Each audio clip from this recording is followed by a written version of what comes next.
I'm sorry, I haven't a clue. God help us all. Hello and welcome to I'm Sorry I Haven't a Clue. The show comes to you today from the Tyne Theatre and Opera House in Newcastle, where we've been invited to bring something different to this year's comedy festival. We find ourselves guests of the city that proudly boasts the birthplace of the electric light bulb, the gas turbine and the steam locomotive. It was here that the Industrial Revolution reached its technical peak with the first successful demonstration of Stephenson's rocket, following earlier disappointments when Stephenson's milk bottle fell over. Later on, Newcastle became the main port for sailings to Scandinavia, where Captain Scott voyaged in 1904 to practice for his polar expedition. Returning some months later in anticipation of a warm and passionate welcome from his young fiancée, he was naturally dismayed to find a Norwegian had got there first. To walk through Newcastle today is to walk through history, to chance upon reminders of a lost age when the simplest pleasures could be had for a few coppers. So let's meet the teams. On my left, Barry Crown and Graeme Garden. On my right, Tony Hawkes and Tim Brooke-Taylor.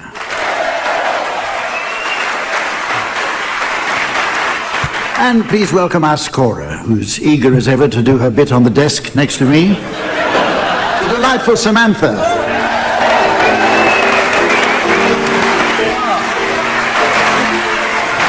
Right, we'll start with a round called Euro TV and Radio Guide. With every passing year, we seem to be forging ever closer links with our European neighbours.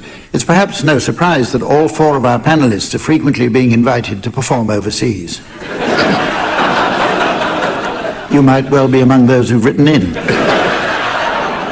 I feel sure that many of our own TV and radio programmes, with only a minor adjustment or two, could be extremely entertaining to our partners in Europe or even further afield. So teams, I'd like you please to suggest some continental versions of some of our broadcasting favourites. Barry, will you start please? Super Maastricht Sweep. With Dale Windmill. Start quietly and build up, that's my motto. In Germany, they've now got London's Burning, but it's been renamed The Good Old Days.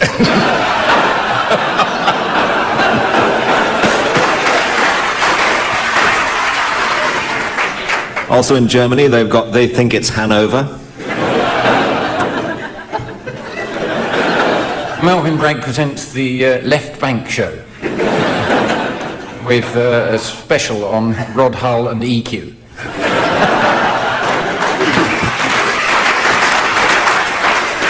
Ted Rogers in a revival of Zwei, Drei, Ein. Mit Dusty Berliner. Not forgetting Chancellor Kohl, My Bluff. Accompanied by Panzer's People. And Birds of a Führer.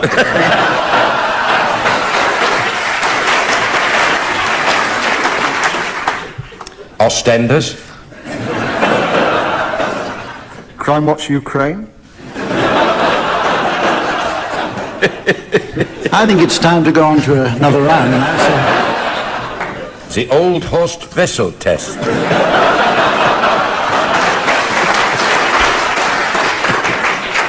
It ain't half Dortmund.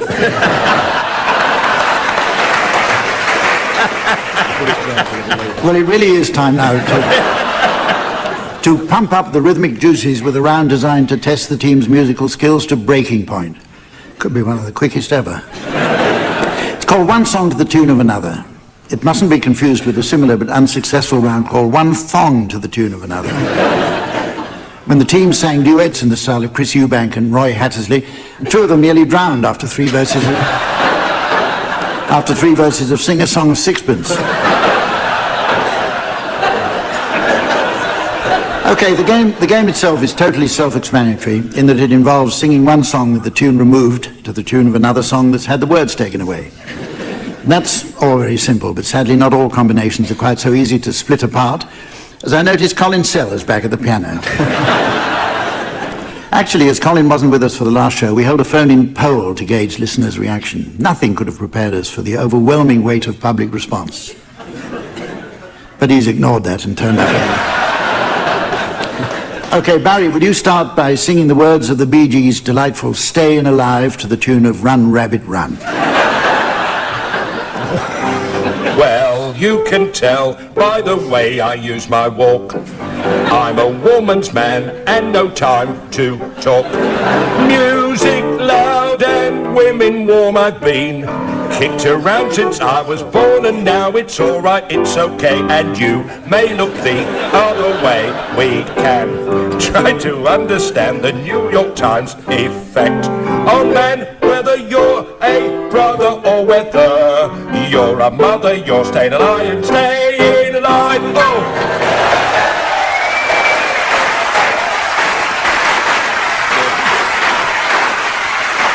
Okay, Graham, would you please sing the words of Donald Where's Your Trousers to the tune of Amazing Grace?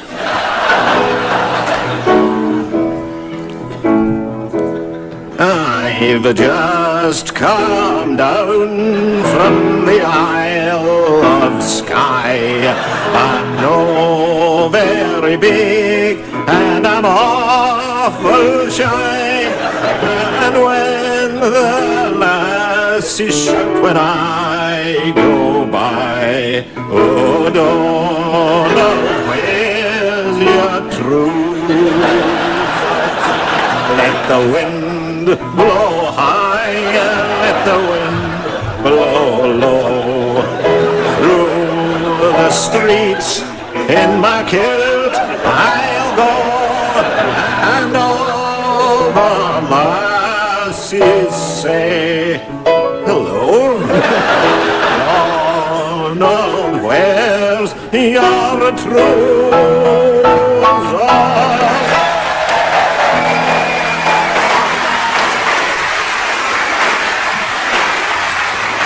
Okay, Tony, would you please sing the words of the Rod Stewart number, Do You Think I'm Sexy, to the theme from Dad's Army?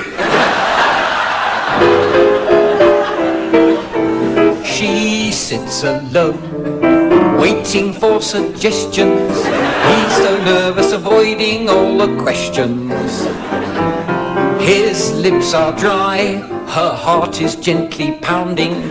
Don't you just know exactly what they're thinking? If you want my body and you think I'm sexy, come on sugar, let me know.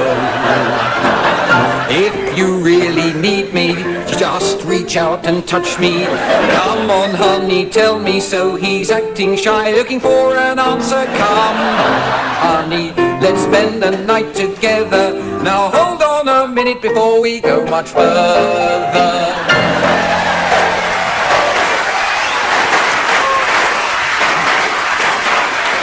Finally, Tim, would you sing the words of Fog on the Tyne to the tune of the Mexican Hat Dance? Oh, the fog on the Tyne is all mine. Oh, the fog on the Tyne is all mine. Oh, the fog on the Tyne is all mine.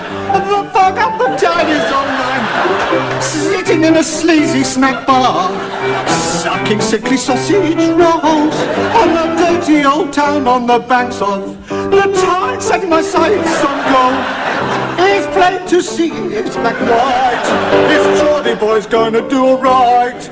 Gonna make you dance, gonna make you sing. Those Geordie boys do anything. Tell it like it is, today we'll take his time to tell you what tonight might mean. They'll spur you on in London town when you hear those Geordies sing, sing, sing.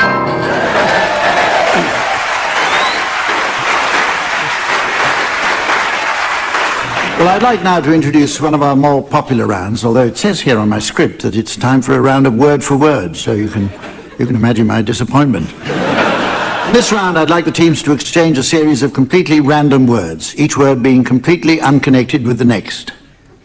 Wait a minute. How can it be unconnected with the next when they haven't even heard the next? That's right. Unconnected with the last, possibly, is it? Yes. Like it's the Thank you, S. Barry. I had thought of that. Yes. Anyway, whatever it is, the opposing team should challenge if they detect a connection. And you can start, Tony and Tim. Mexican. Corduroy. Challenge from Graeme. Well, there are many Mexican hats made of corduroy. Name 3.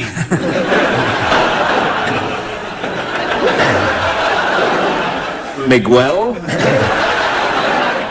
Granted, I accept that one. Pancho. and Pepe. It's a great act. The 3 hats. 3 hats. Carry on, Tim.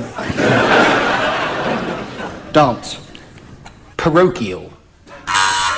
Challenge from Barry. Many a parochial dance held in a church hall, for God's sake. Yeah, I'll uphold that one, whatever it was. Carry on, Barry. Follicle. Oh, Challenge from Tim. You said it had a connection with the next word, which was going to be hair.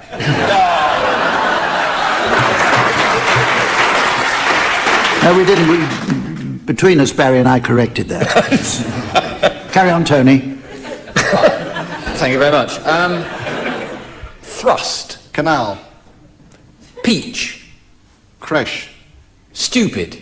Parsnip. Barry. Stupid Parsnip, big band in the 60s. Reg Presley before he's with the Trogs. Name 3 of their hat dances.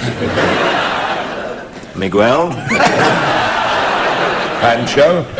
Pepe. They got around.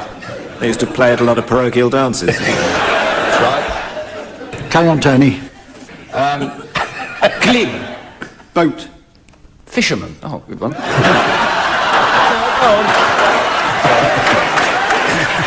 No challenge, though, interestingly. And with both teams level pegging, we move on to a general knowledge round now, which we call What's the Question? It was inspired by a recent appearance on the elimination quiz 15-1 by our very own Barry Cryer, or as he's better known, Sit Down Barry. So it occurred to me that even if the teams don't know the answers, they may well be able to provide the questions for a specially devised quiz. So teams, I shall provide the correct answers to a selection of fascinating general knowledge posers, and I'd like you please to tell me what the original questions might have been. Okay, teams, what was the question which provoked this answer? Fully extend the right arm and move it up and down a few times. I've no idea, but it reminds me where I should be at the moment. Before heading off for work in the morning, what exercise does a farm vet do?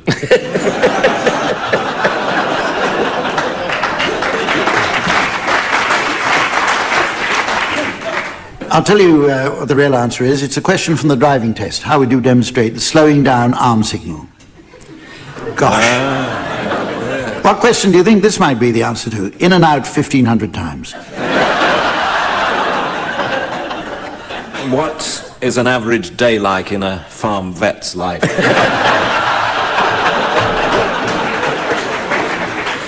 In 5 words, how would you describe the sex life of Peter Stringfellow? How would you describe Jeff Boycott's test career? Well, the right question is, what does the cocks of the winning crew say during the boat race? Oh, thank you, madam. It was their answers that were the funny bits.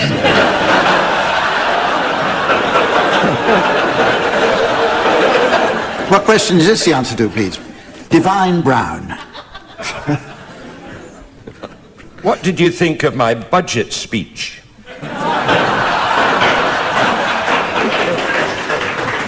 Okay, how was it for you, Your Majesty?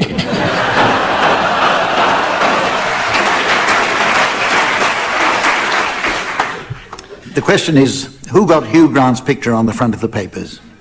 Well, here's the next one. The question to which this was the answer, please. Chocks away.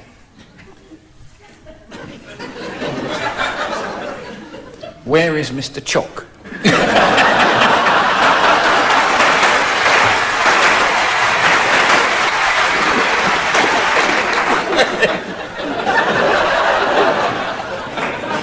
Well, the question was, what was Biggles' catchphrase?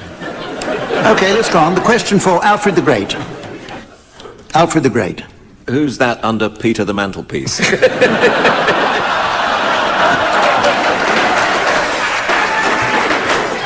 What do they call you if you can go in and out 1,500 times? question is, who had a white horse carved in a hillside after he defeated the Danes? The question for this answer now, please. Hairy, slimy, bloody, oily and smelly. Who failed the Chippendale auditions? In 5 words, how would you sum up adolescence? Who were the cast in Quentin Tarantino's version of Snow White? The actual question is, name 5 adjectives ending in Y that have all been used to describe Lord Archer. Finally, please, the original question to yes, but I didn't inhale.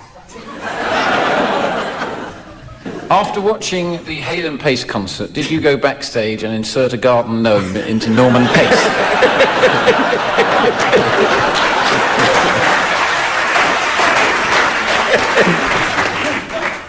The actual answer was, what did President Clinton say when asked if he'd smoked cannabis? Actually, the full question was, did you smoke dope in rain, or snow, or sleet? It's time now for a self-explanatory new round entitled Dummy Keyboard.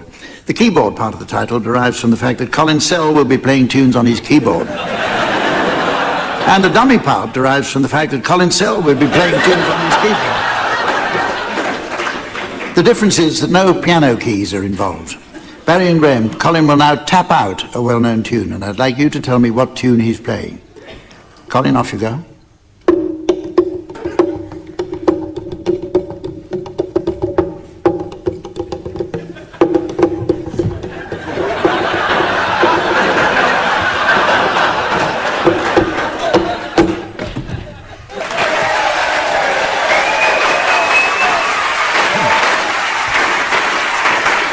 You'll go deaf, Colin, if you don't stop.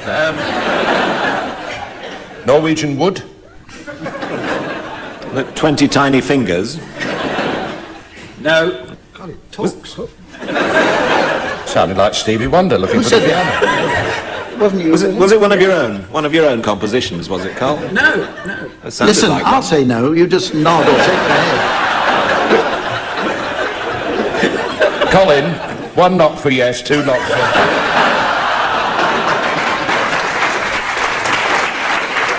It wasn't a trick question. You weren't playing the flute, were you?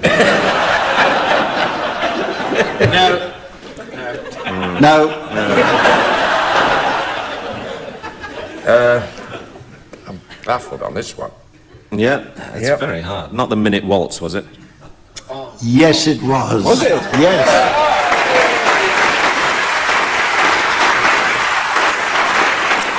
Well, that one was obviously much too easy, so we'll make it a bit harder for you this time, Tim and Tony. Colin will tap out something for you to identify on a different keyboard. Off you go, Colin.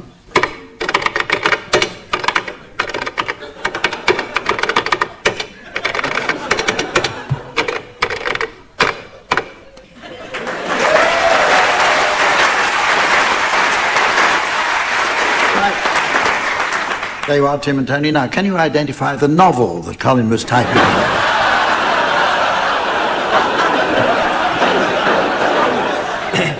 I heard a lot of Z's there. Could it be The Big Sleep? No. No, right. I think he typed in the word Mellors and the word bottom. So, Lady Chatterley's Lover, I think it may have been. Sorry. Or a book called Mellors Bottom, who knows? I don't think so. Can we just hear the last bit again?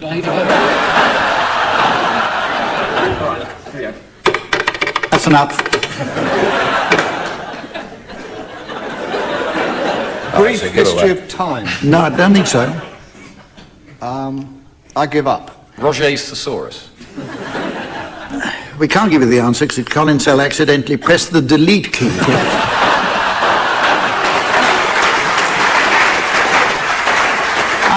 Our next round has been created specially to celebrate our visit to the Northeast. It's called Coals to Newcastle, an expression dating from Tudor times when vast amounts of coal were exported from here, and thus the phrase indicates a pointless activity. For example, one might say, hairdressers to William Hague, or tailors to Ken Clark.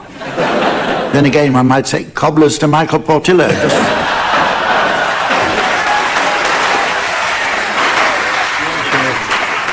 just for the fun of it.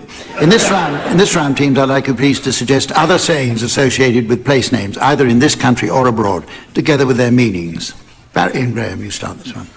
Taking a lorry to France. Like taking tarts to Bakewell. Hubcaps to Liverpool. To carry folds to Newcastle means to mishear. To carry folds to Ipswich means to mishear really very badly indeed. And to carry folds to Sunderland is to form a football team.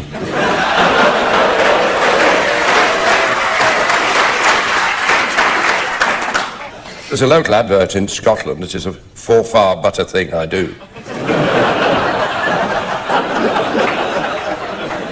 And the old Roman saying, I come to Berwick, Caesar, not to Paisley.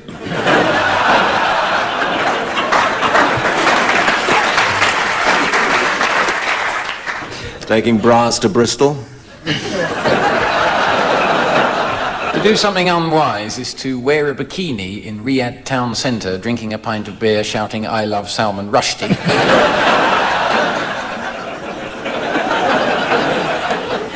Taking EastEnders to Billy Ricky.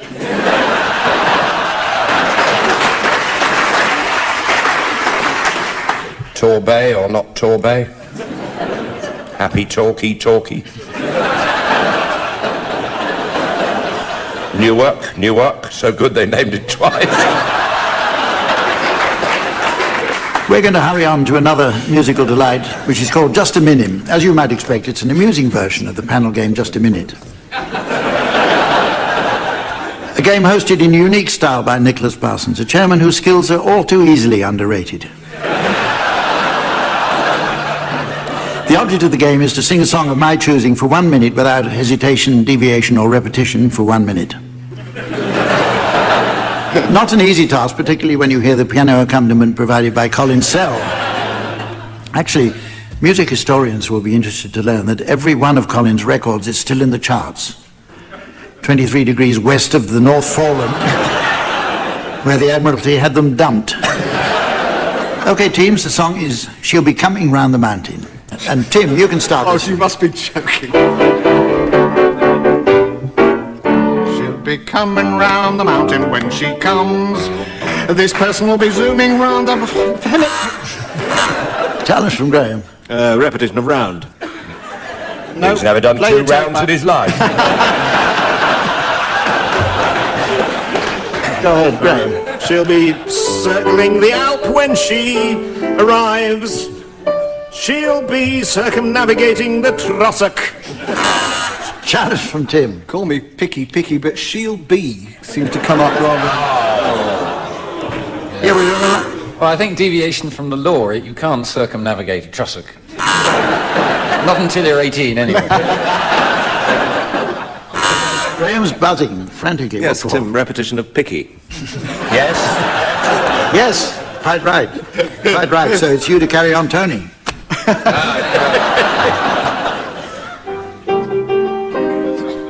Singing I, yippee, yoppee, poo. Oh, you're still on that bit. She'll be traversing the hillock, which I don't care. Your problem. Round the Challenge from mountain. Barry. Have we had hillock? Have we had hillock? Oh, you? No, don't be vague. I was nearly out of it then. Yes. Correct. Challenge, Barry. Will you sing it? No. Will you carry on? Where are we? Go on saying where are we? How do I Can I know? have the silent keyboard, please, for this one? Have we had yippee yet? No, we haven't. Listen, I've had a message from a promoter in Hull to say that we're fast approaching the end of the show, but there's just time for a round of Criminal Song Book. Incidentally, I noticed Samantha's already left for the Old Bailey to help try some suspects who've been brought to justice by the police. She says when it comes to criminals, there's nothing she finds more satisfying than hardened ones being put away by the yard.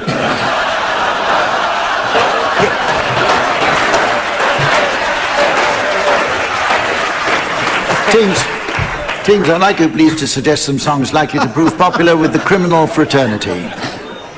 Tony, will you start, please? Parole over Beethoven. Who were you with last night? Hello, hello, hello, who's your shady friend? Wouldn't it be robbery? The autumn thieves drift past my window by the swindle singers. Cat burglar Stevens, morning has been broken into.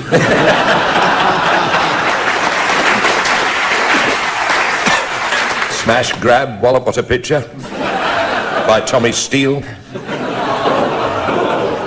Accompanied by Colin Sell. 20 Tiny Fingers by the artist formerly known as Prince. They call the van Mariah.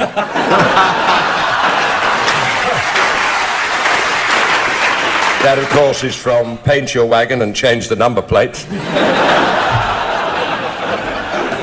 Superintendent tells old lag his alibi's atrocious.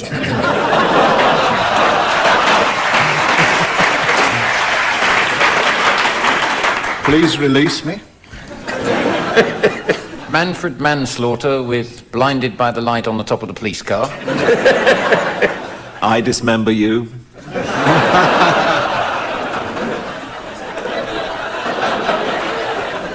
I'm Too Sexy for My Cell by Right Said Fraud. I'm going to cosh that man right out of my...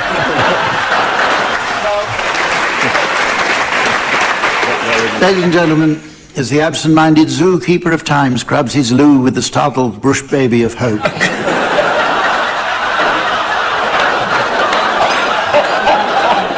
And as the frisky king penguin of fate approaches the small nun of destiny, I notice it's the end of the show, so from Samantha, the teams, myself and the good people of Newcastle, goodbye. Hello and welcome to I'm Sorry I Haven't a Clue, the show that is to comedy what Florence was to the Renaissance.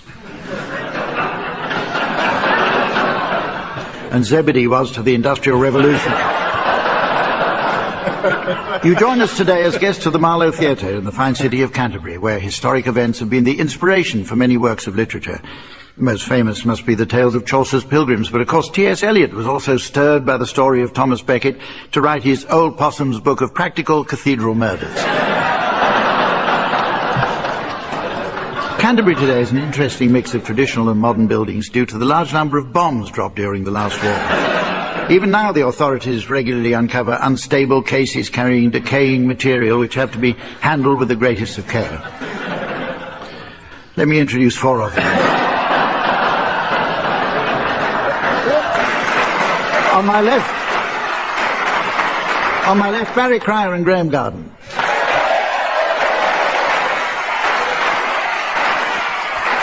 On my right, Tim Brooke-Taylor and Stephen Fry.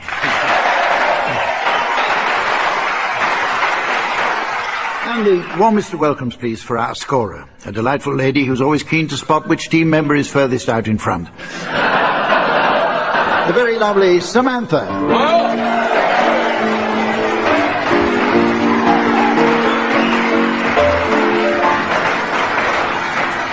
Okay, our first round is called Euro TV and Radio Guide. Now, I'm sure that there are many British TV and radio programmes that with only a few minor adjustments would keep our European neighbours entertained. So with this in mind, I'd like you please to suggest some continental versions of some of our favourite shows. Barry, will you start, please? The Big Bratwurst with Leipzig and Zag. I think in Turkey they're showing Challenge Ankara.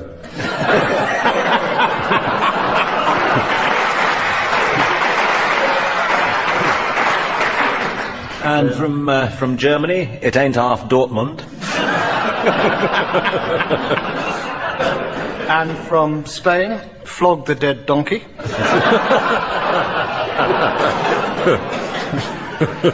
Have I got Bruges for you? In France, they've got Devil's Island discs. Also in France is Encore l'addition, which is just a repeat of the bill.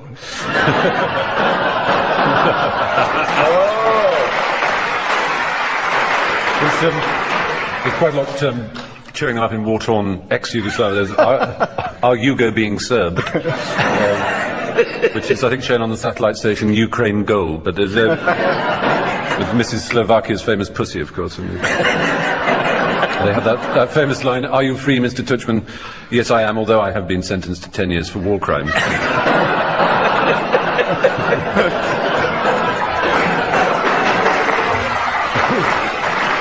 Baden-Badener's question time. Emmental Farm. Friday night is Munich night. They tried Michael Burke's 999 in Germany, but it was a no-no. No.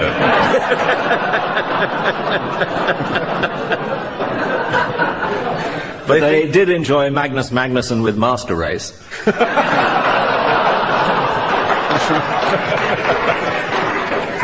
And they think it's Moldova. The Antwerp Roadshow. The special guest Rod Hull and the EMU.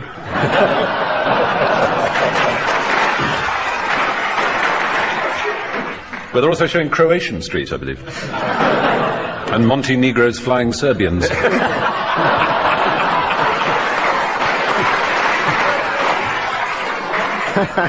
Right, our next game is entitled One Song to the Tune of Another.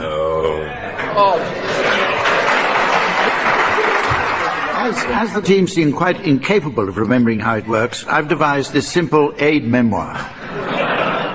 The device referred to as One Song is actually comprised of two quite separate component parts. The lyrics, which for ease of working we'll call Part A, and the music, or Part B. Let's suppose we have two songs, Song C and Song D. So that's two parts A and two parts B. Now, I see the teams trying to add up on their fingers, but let me put them out of their misery by telling them that we have proved that A1 plus B1 equals C and A2 plus B2 equals D. Therefore, since C and D are also equal, then A1 plus B2 or A2 plus B1 both equal C and or D. In other words, we've neatly established that one song can be sung to the tune of another. However, not everything in life adds up, as I see Colin Sell is at the piano again. Barry, I'd like you to start, please, by singing Gilly Gilly Often... Oh, shh. What was that, Hum? By singing Gilly Gilly Often Pfeffer...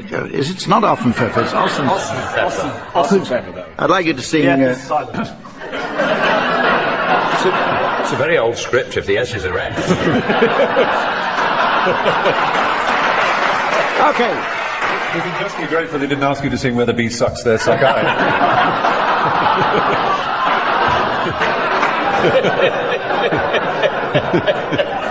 Barry, order, please. Barry, I'd like you to start, please, by singing Gilly Gilly Ossen Pfeffer, Katzenellen Bogen by the Sea, to the tune of the William Tell Overture.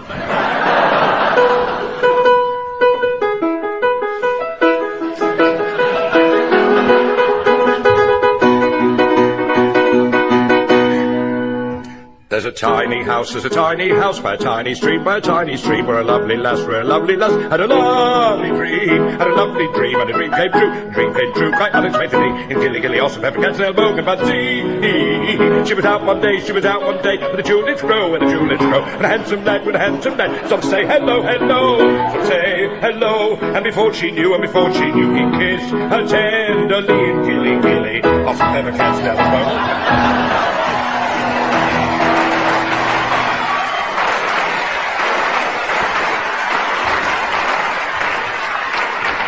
Your turn, Graham. Would you please sing the words of the theme to Robin Hood to the tune of Edelweiss?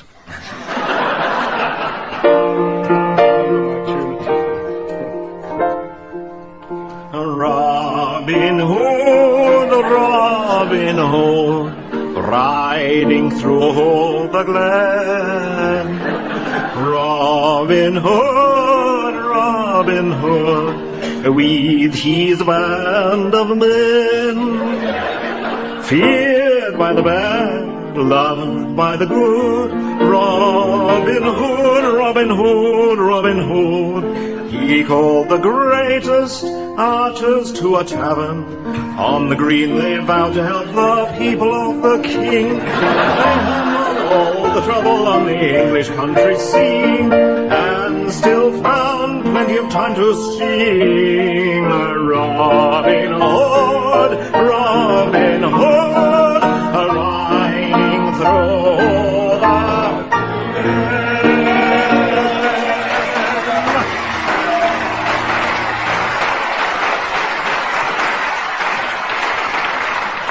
Okay, it's you now, Stephen. I'd like you to sing the words of The Laughing Policeman to the tune of Lily Marley.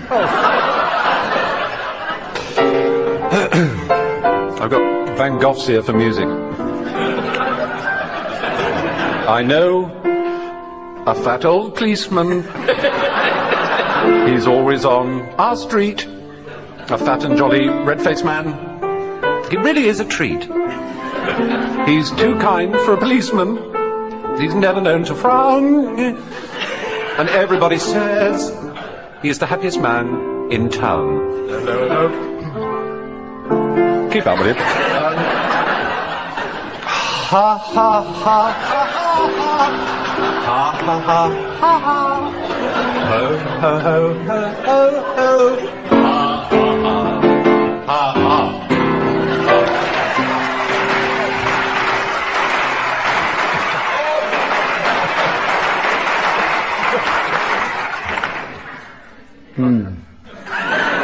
Finally, Tim, would you please sing the words of Da-Do Ron Ron to the tune of Habanera from Bizet's Carnage? Another tune, Cole.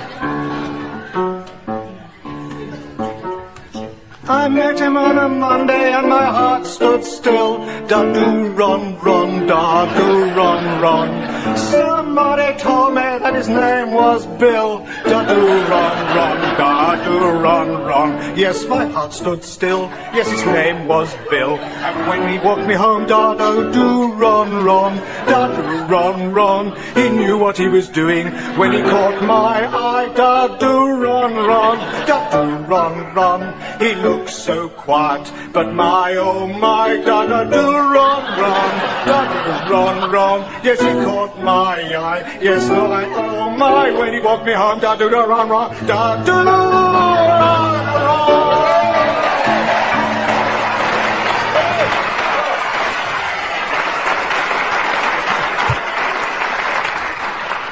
Okay, we move on now to a round called Word for Word, in which panellists take turns to exchange a series of words. This shouldn't be confused with a similar game called Word for Word, where panellists exchange ancient British street names in the style of Jonathan Ross. Each word in the series should be wholly unconnected with every other. So, for example, if the words Tory and leadership were followed by give and toss,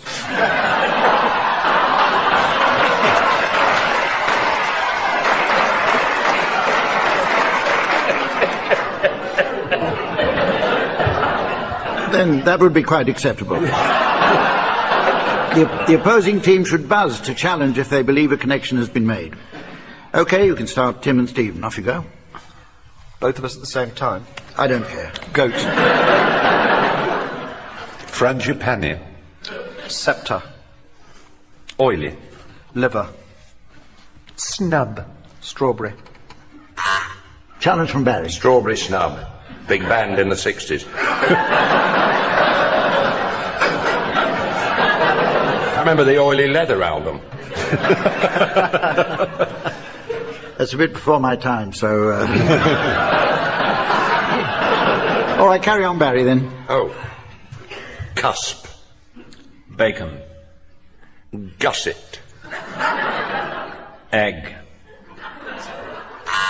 Challenge there, Stephen. Egg gusset's my favourite pudding. I like a nice egg gusset with nutmeg on. No, I don't think I'll agree with that one. So whoever was talking, go on talking. Sausage. Plinth. Nude. Another challenge from Stephen Fry. The artist formerly known as Plinth was often nude.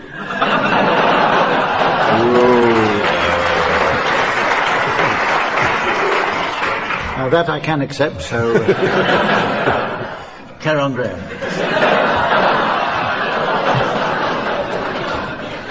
Basil. Prosthetic. Hip. What? Challenge from Stephen. Oh, sorry, prosthetic hip. No, there's no connection there. I'm completely wrong. I'm sorry. I thought of one. It was too tenuous. Yes. Very clever. OK, will you take it up then? Oh, right, OK. Spout. Challenge from Graeme Garden. Prosthetic hip. There is a connection. Whose side are you on? Winning aside if you play your cards right. You can't challenge your own side. Then I don't. We're back to the Tory leadership again.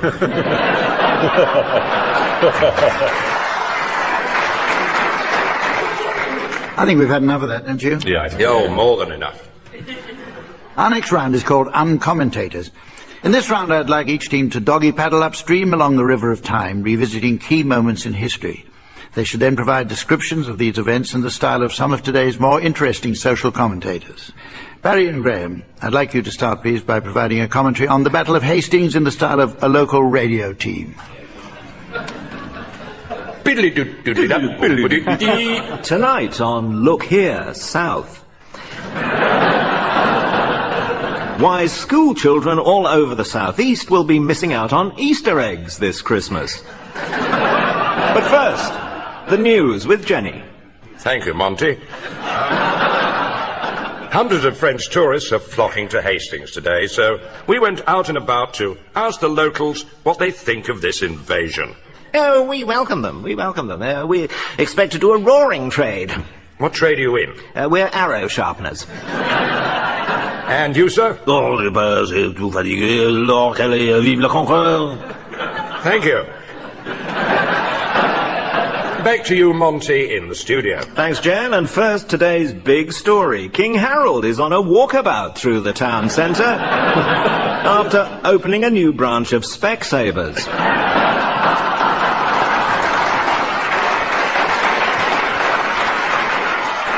So keep an eye out for him.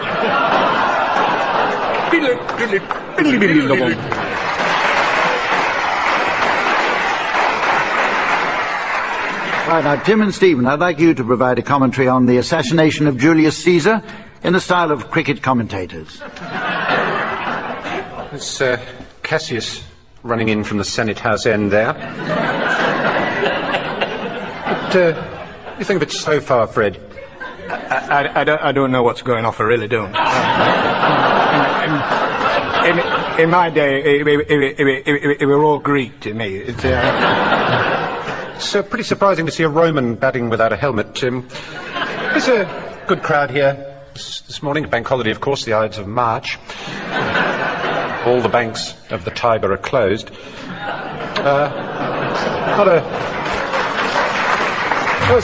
That's a pretty good delivery there. I think it was only a leg cutter, though. But there's an appeal, big shout. What do you reckon? That's not out. He were never out. It was always missing leg stump. He's got to bang it in. He's come to bury Caesar, not to graze him.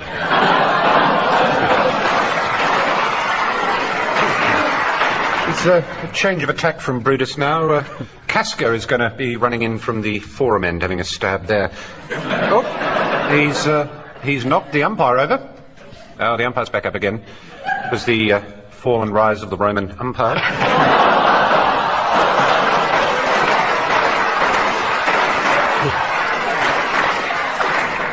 He's a pretty good choice, actually. He can move it about. He swings both ways. Yeah. I believe there was a rumour of gold tampering behind the pavilions. Oh, that's a better one, and he's out. He's out, the finger's gone up. He's out, the finger is up, the finger's definitely up. Oh, yes, he doesn't like that, certainly. He's very, very cut up about that one. I believe the next man in is Mark Antony. Not a chance. He's stone deaf, is Mark Antony. He'll be run out. He won't be able to hear his partner. Unless some friend, Roman or countryman lends him their ears, of course. So, that's it from us. So just time for a slice of cake. I've had one. Have you had one, Fred? Yes, I've had two, Brucey.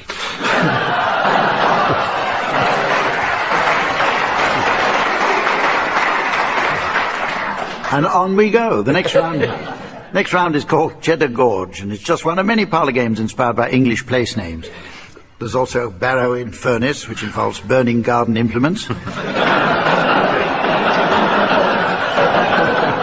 cellar field, where the object is to try to flog off a plot of contaminated land. And, of course, we mustn't forget Broadstairs, a game for people who are too fat to use the lift.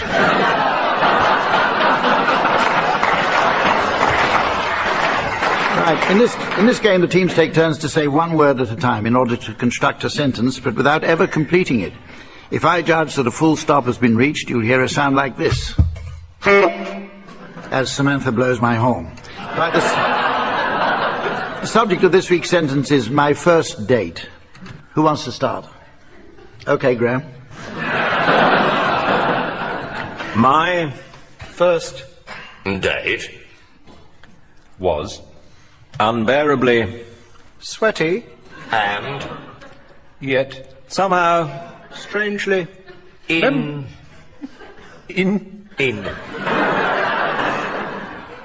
Some. sort Of. way.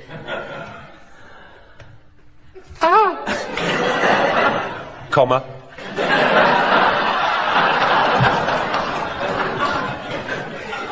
though, I.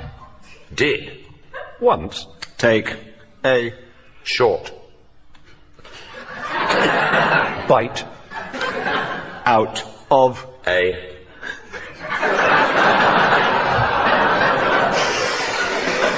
Steamily.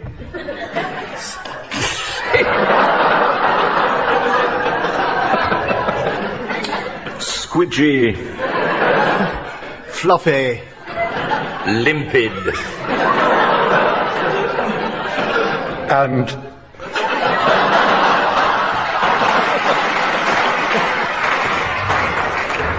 unfortunately, I.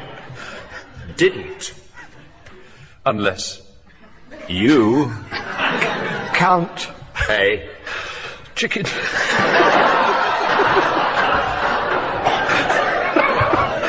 before, I. Was. 17.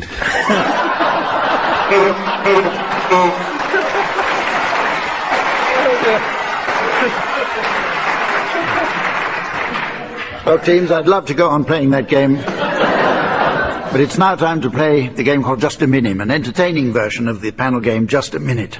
The original is hosted by the irrepressible Nicholas Parsons, whose voice is believed by many to hold miraculous powers. He once managed to make a blind man deaf.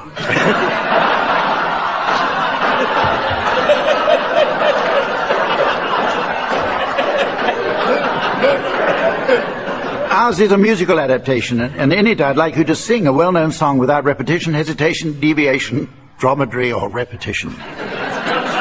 One repeated deviation that's almost impossible to say without hesitation is that Colin Sell will provide piano accompaniment.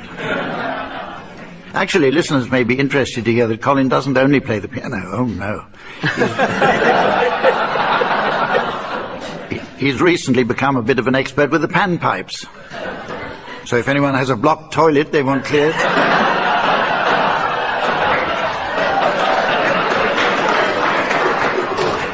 just give him a ring. Okay, the song is Hound Dog, and Tim, will you start, please?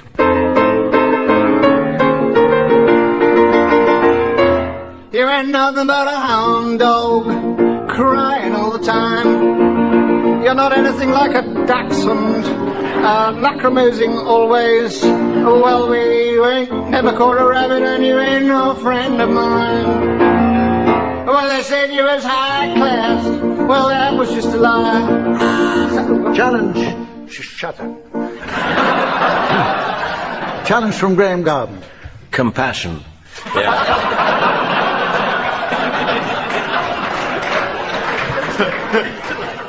Well, it's so nice of you that I think you can carry on. Oh. Well, they said you was high class, that was just a lie. You never got a rabbit and you ain't no friend of mine. You ain't nothing but a hound dog, crying all the time. You what? Challenge from Stephen. This is almost exactly what Tim was singing. Word for word, in fact. Really was, hasn't it? Yeah. Well, I haven't sung it. No. Ruling, Humph, ruling, please. Barry, you start again. Oh, Where we got to? When they said you was high class. Thank you, Colin.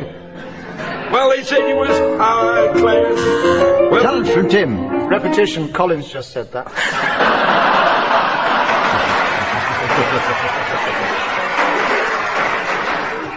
Okay, well, it says here, if this round ends quickly,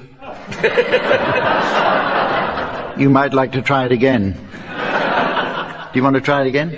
Oh, let's. Oh, yes, please. This time it's the song One Man Went to Mow. Colin? Who's starting, Humphrey? Oh, you say you've taken over the bloody show.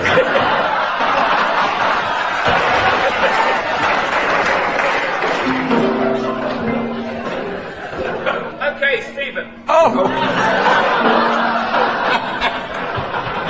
Fine. One man went to mow, went to size a meadow. One chap and his dog, woof woof. I said two woofs. Two woofs.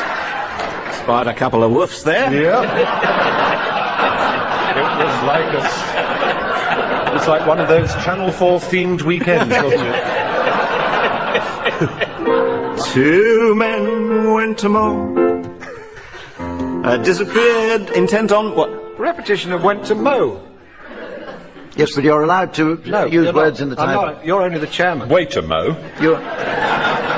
Went to mow. Well, it says it's nearly...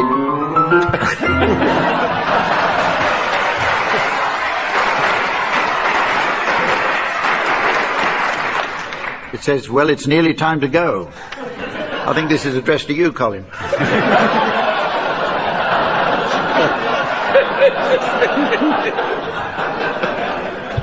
But before we do, I'll do my best to squeeze in a final round of Weightwatchers Song Book. So while Samantha nips out to check how well equipped her new gym is, I'd like you teams to suggest some titles likely to be popular with the overweight. Barry, will you start, please? The son has got his fat on. Stephen? Oh, I'm being followed by a huge shadow by Fat Stevens.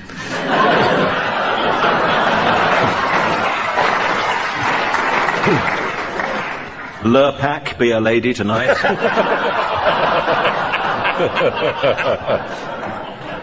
I'll never get over you.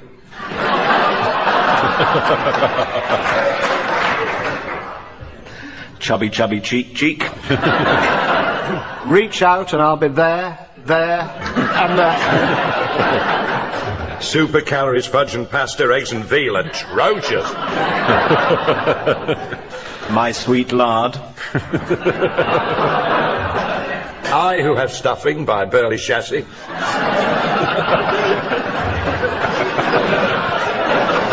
Two lips like Amsterdam.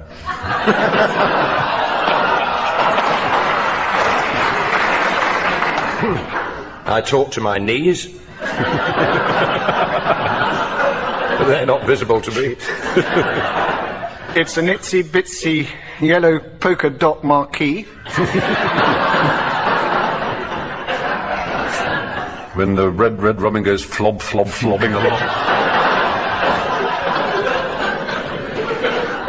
50 ways to lose your blubber.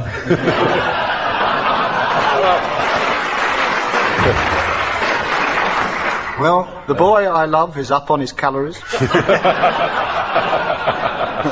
You're once, twice, three times a lady. Well, I'll tell you what you weigh, what you really, really, really weigh.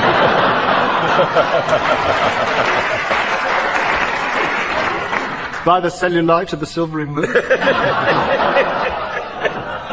well, as the Spanish trawler net of time ensnares the Dover soul of destiny, and the avenging Cornish crab of fate crawls up the Andalusian trouser leg of eternity. I notice it's the end of the show, so from Samantha, the teams, myself, and the fine folk of Canterbury, it's goodbye. Hello, and welcome to I'm Sorry I Haven't a Clue. You join us today in Southsea, the fine Hampshire coast town where visitors with an interest in history seek out the many exhibitions and museums to see how a simple island race lived in the distant past. Alternatively, they can hop on a ferry to the Isle of Wight.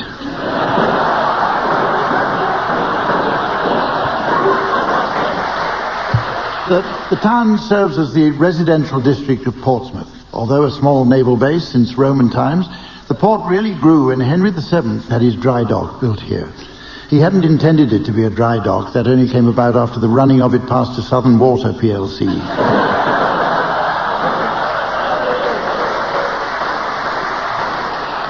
Most famously, the port is associated with Lord Nelson's flagship, the Victory, to which visitors flock to see the very spot where the great man fell. It's marked by a plaque reading, "Here on July the 12th, 1798, Lord Nelson tripped over a bloke screwing a brass plate to the deck after inadvertently putting his patch on the wrong eye."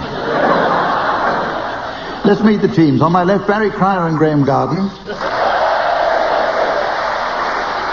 And on my right, Sandy Toksvig and Tim Brooke-Taylor. Now, I'm afraid our regular scorer, Samantha, can't be with us today. She was advised to have a couple of days in bed by her new GP after discovering a different practice.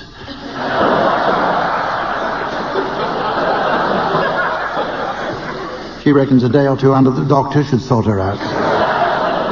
So please welcome in her stead our Swedish stand-in, Sven.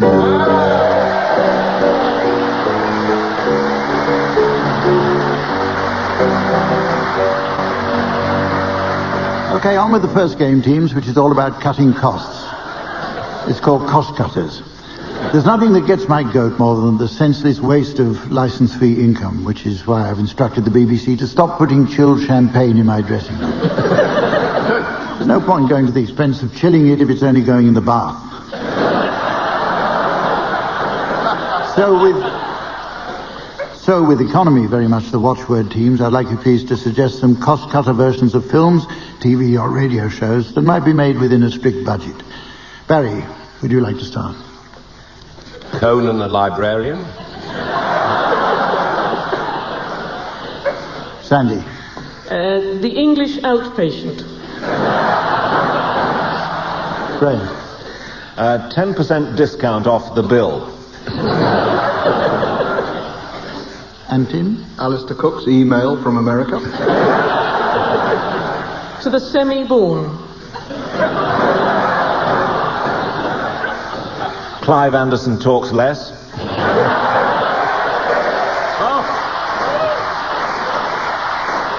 In your dreams.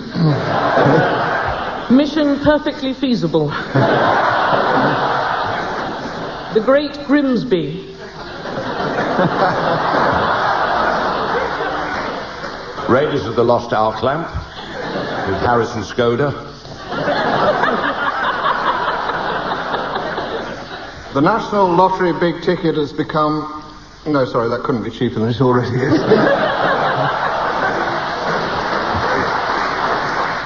Gunfight at the Less Than Satisfactory Corral. Mastermind with Peter Snow.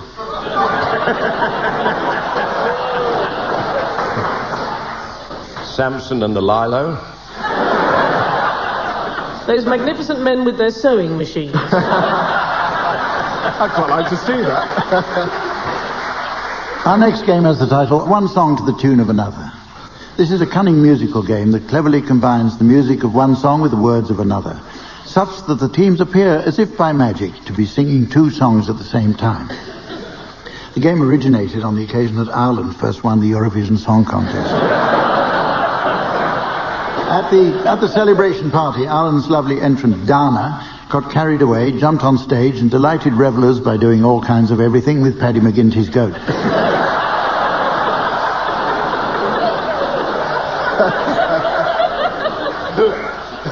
And providing musical accompaniment, we have the master of unusual combinations.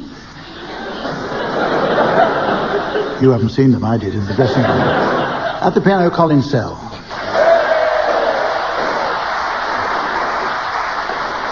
Barry, I'd like you to start, please, by singing the words to Don't Dilly Dally on the Way to the tune of Can't Help Falling in Love.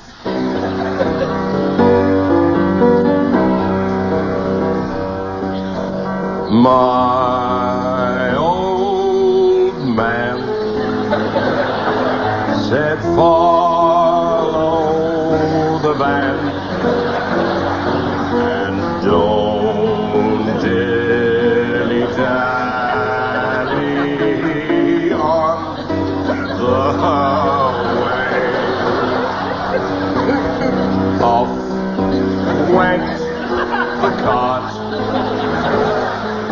a home packed in it.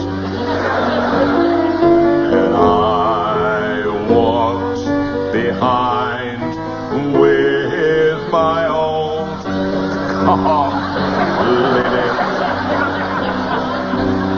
But I dilly-dallied, and I dillied, lost the van and don't know where to roam.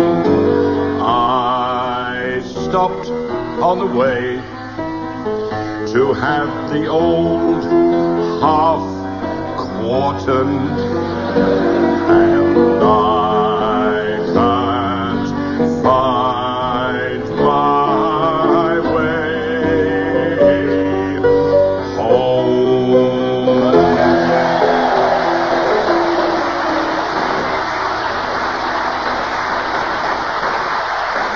Okay, your turn, Sandy. Will you please sing the words of Animal Crackers in My Soup to the tune of the Toreador's March?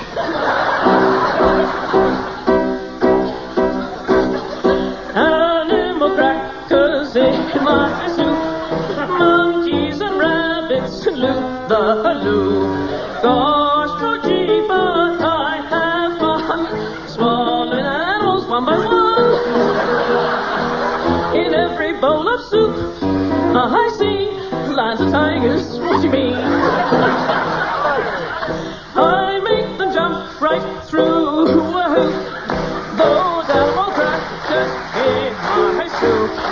When I get hold of the bad wolf, I just push him under to drown. Then I bite him in a million bits and I gobble him right down.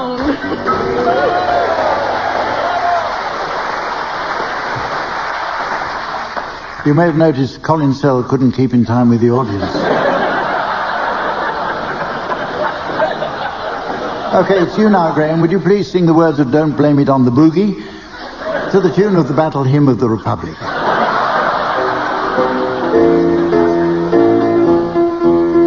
My baby's always dancing, it wouldn't be a bad thing, but I don't get no lovin', and that's no lie. We spent the night in Frisco at every kind of disco, and from that night I kissed our love goodbye. Don't blame it on the sunshine, don't blame it on the moonlight, don't blame it on the good times, blame it on the boogie. That nasty boogie bugs me, but somehow it had drugged me. That spellbound rhythm gets me all night through. I've changed my way of living, I've filled my pipe and lit it. My baby just can't take her eyes off me altogether. Don't blame it on the sunshine, don't blame it on the moonlight, don't blame it on the good times, blame it on the boogie.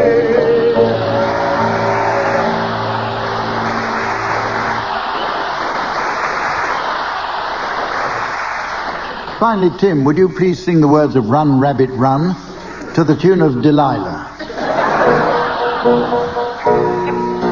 Run, rabbit, run, rabbit, run, run, run, run, rabbit, run. Rabbit, run, run, bang, bang, bang, bang, bang goes the farmer's gun. Run, rabbit, run. Rabbit, run, run, run, run, rabbit, run, rabbit, run, run. Don't give the farmer his fun, fun, fun.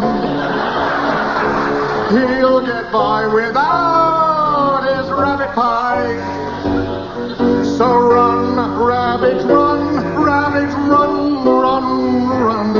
Oh, rabbit, run, rabbit, run, run, run, run, run, rabbit, run.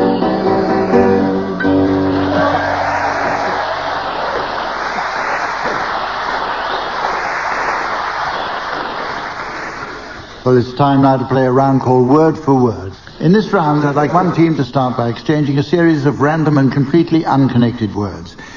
The opposing team should challenge if they detect a connection. If I uphold the challenge, the challenger should take over, and so on. Okay, would you start, please? Tim and Sandy. Cauliflower. Smattering. Bucket. Challenge from Graeme. Yeah, Tim had a smattering of cauliflower for lunch. I saw him. I wasn't there. How do you know? I was there. Oh, it was you. Overruled. Turnip. Twaddle. Coxcomb. Fledgling. Chorister. Slime. Corpulence. Challenge from Barry. Corpulent slime.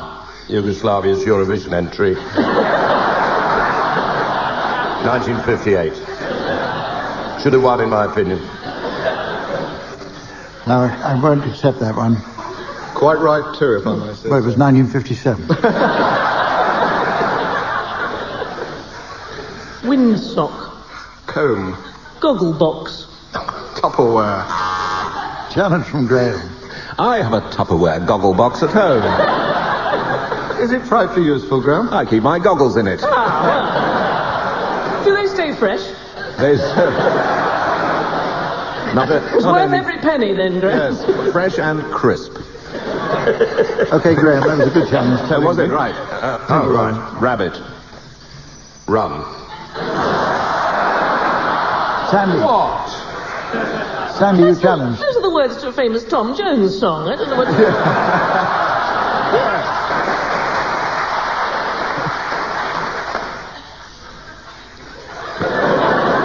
Go on. Burrow. Mulch. Cauliflower. Broccoli.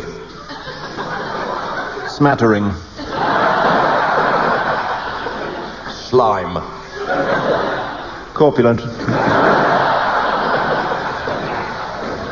Okay, it's time now for a splendid round called Complete Quotes. It's surprising how many of us don't know the complete version of many famous quotations. For example, there are those immortal words of Neville Chamberlain, "I have in my hand a piece of paper." Would someone pass a new roll under the door, please?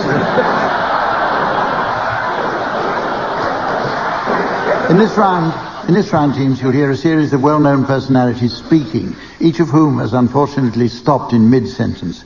I'd like you to finish them off, please. That's the quotations. Barry, we'll start with you. Will you finish off these words of Anne Widdecombe? For me personally, and it is only a personal statement, this is just the last straw in a very large bale of straws. I do not see that it's now possible to Take part in your wet T-shirt competition.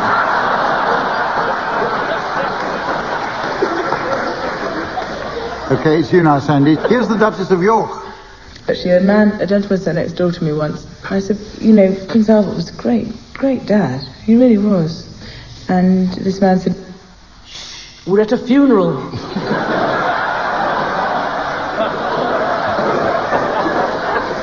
Strictly speaking, I shouldn't be doing that to your toe either.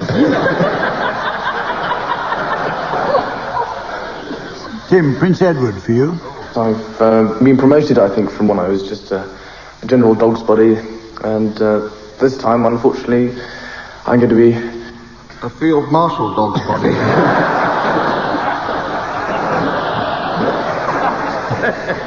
Okay, Graeme, some words of Peter Mandelson being interviewed by James Naughtie. I've got a big smile on my face, but as you know, I'm a very cautious fellow. Oh, yes, of course you are. But do you think it's a big one? I think it is likely to be a substantial one, and it is going to be a tribute to Viagra.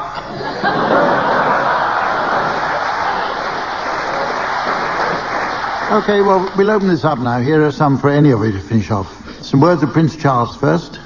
I'm not very good at being a performing monkey, really. I'm not prepared to just... Let Camilla grind my organ.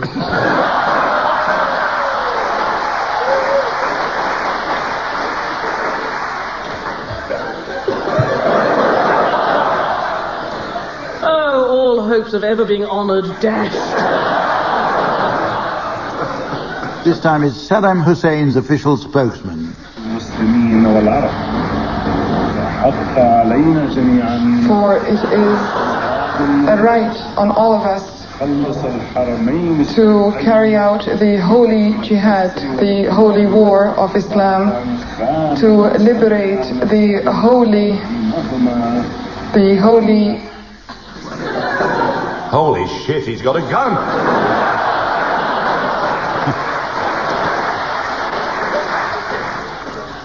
Okay, yes, Prince Philip. I know that I can speak for the Worldwide Fund for Nature and probably for the whole conservation movement in welcoming the first grouse of the year.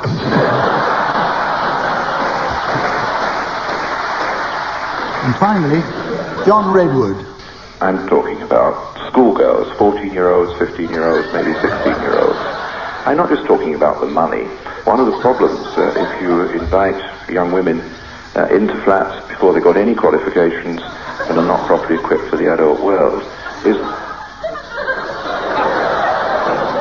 If you want to hear more, call 0898...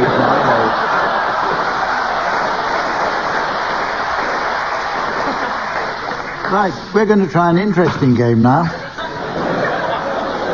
We're going to play a game we call Cheddar Gorge. We call it that in honour of the fact that all the regulars on the programme are big cheese fans. Graeme is a member of the Roquefort Appreciation Society. Tim receives the Parmesan newsletter. Barry has a regular subscription to a Danish Blue magazine. In this round, I'll be asking the teams to construct a sentence by each of them uttering a single word at a time. The object is not to complete a sentence. Regular listeners will be pleased to hear I've still got the horn. And when I decide a sentence has been completed, I'll make a noise on it like this. Okay, teams, I'd like your sentences to take the form of a wreathed lecture on the subject of the Spice Girls. Graeme, will you start, please?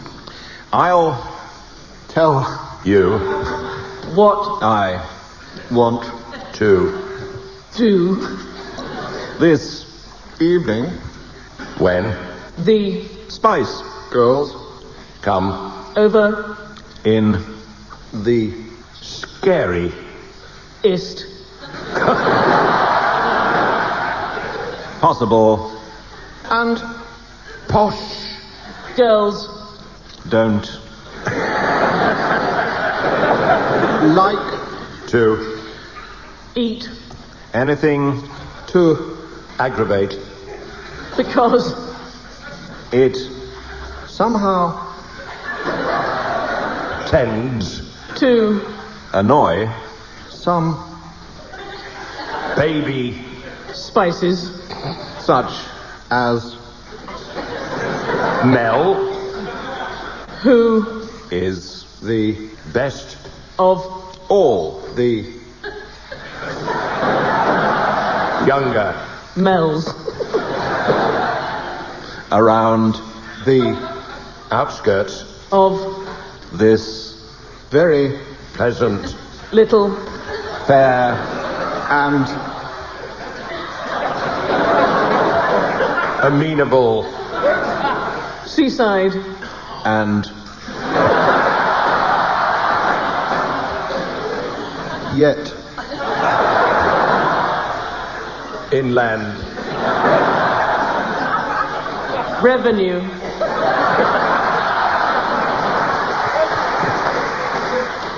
officer, I will never come with any more of this ridiculous nonsense.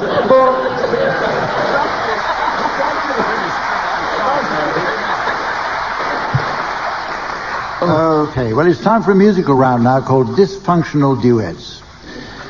In this round, teams, I'd like you to sing duets in the style of unlikely partnerships. The history of popular music is littered with strange pairings, as indeed was this stage earlier after Barry Crow's novelty act of clipping his toenails to the tune of the Trumpet Voluntary. As ever, Colin Sell will be providing backup on the piano, although that's by no means his only instrument. In fact, I have a cutting here from Jazz Monthly magazine written by their top reviewer. It reads, "When I heard Colin Sell playing the mouth organ, I rushed in just in time to catch his set. He really should use a stronger denture fix if he wants to blow that hard." You're to start, Tim and Sandy. Would you please sing Puff the Magic Dragon in the style of that well-known partnership, Peter, Paul and Mary Whitehouse. Mary Whitehouse.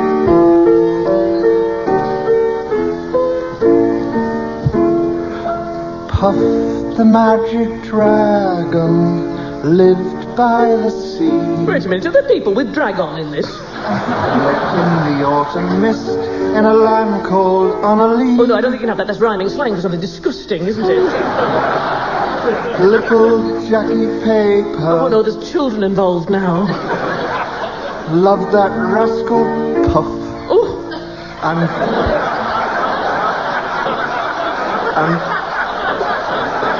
brought him strings and sealing wax. Oh, I knew it. And other fancy stuff. No, don't tell me there's going to be thongs and rubberware and, strap-on things. Together they would travel on boat with billowed sail. Oh, what does that mean? I know it's something revolting. Jackie kept a lookout, perched on Puff's gigantic tail.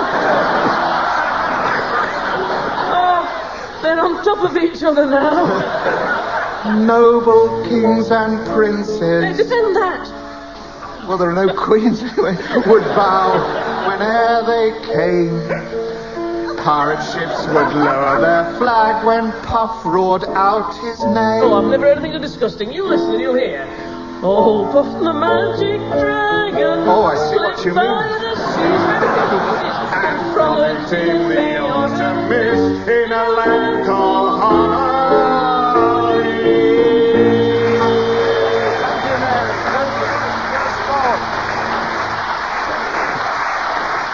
Okay, it's your turn, Barry and Graeme. Would you please sing Wandering Star as Lee Marvin and his hairdresser?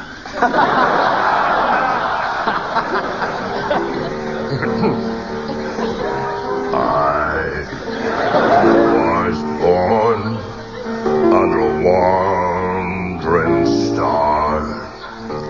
No! I was born under a wandering star. Small world. Bouncing. Wheels are made for rolling. Mules are made to pack. Always pop a pair in my suitcase. Never seen a sight that didn't look better looking Better looking back. Looking I know, back. yes. I was born under a wandering star. I know, you said.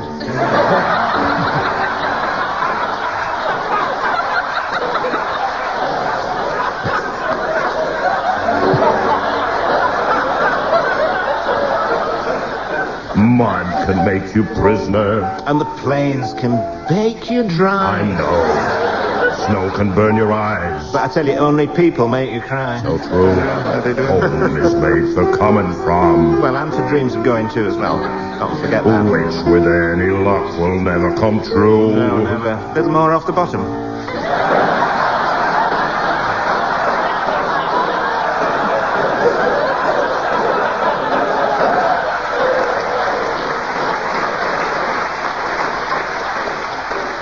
Take it easy round the edges.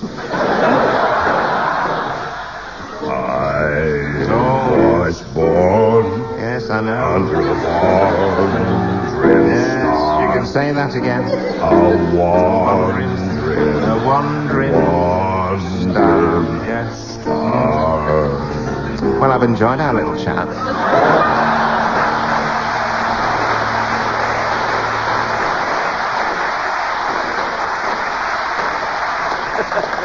Well, it's very nearly the end of the show, but there's just time to squeeze in a round of Airline Pilots Song Book. Sven was telling us he has an exhausting job working nights driving those nice air stewards to and from the airport. His shift includes various routes, but he doesn't get off until he's been to Heathrow and Felton.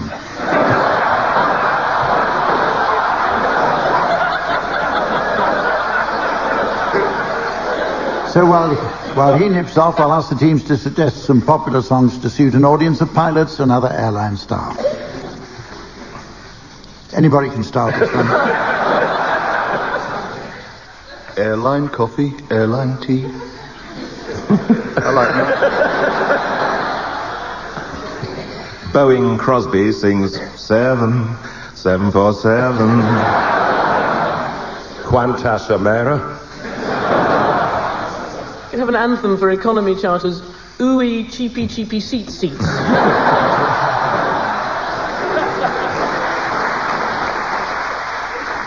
put your Lufthansa in. I'll tell you what you fancy, does it good? The Pink Panther theme, of course. Panam, Panam, Panam, Panam. Beethoven's Ode to Joystick. Stand stead by your man. And Kate Bush with her big hit, Heathrow, It's Me, It's Cathay Pacific.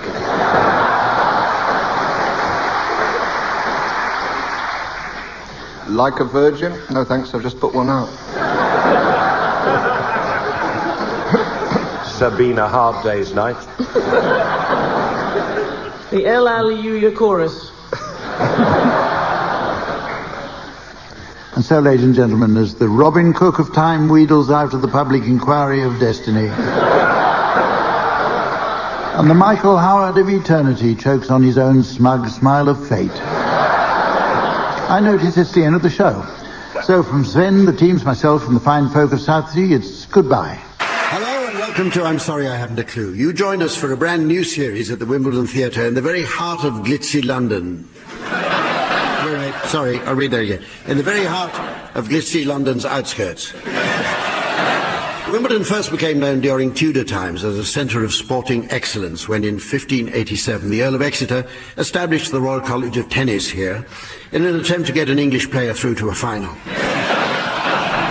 Obviously it's too early to see if his efforts will be rewarded, although the Earl himself did go on to enter Queen's. In Regency times, the village became fashionable for the likes of Lady Hamilton, who scandalised London with her many suitors. This held dire consequences for Lord Nelson, after he wagered, if Lady Hamilton isn't faithful to me, you can pull off my arm and poke me in the eye with it.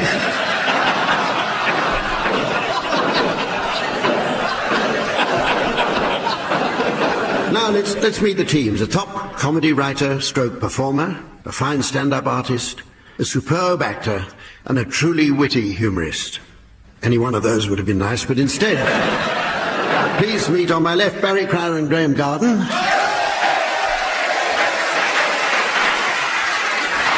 And on my right, Tim Brooke-Taylor and Paul Merton.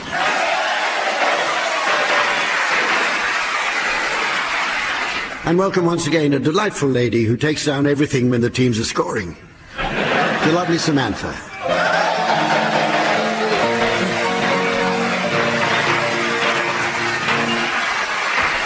Okay, teams, let's play a round of cost cutters. It's come to my attention that efficiency is the BBC watchword these days. So with financial realignment and resource downsizing in mind, I'd like you to suggest some titles of programmes likely to result from swingeing budget cuts. Barry, will you start, please? The National Pottery. Paul. Last of the Summer Ribena.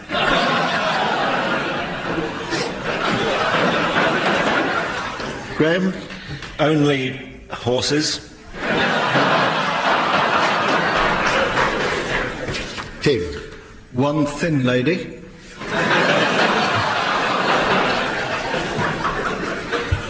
Animal hospital becomes animal 8-month waiting list. A dance to the music of Tim.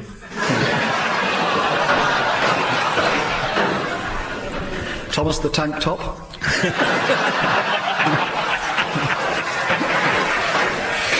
Star Truck. Noel's bedsit party. Jane Austen's Pride and Precious Little Else. Semicircle with Michael Palin.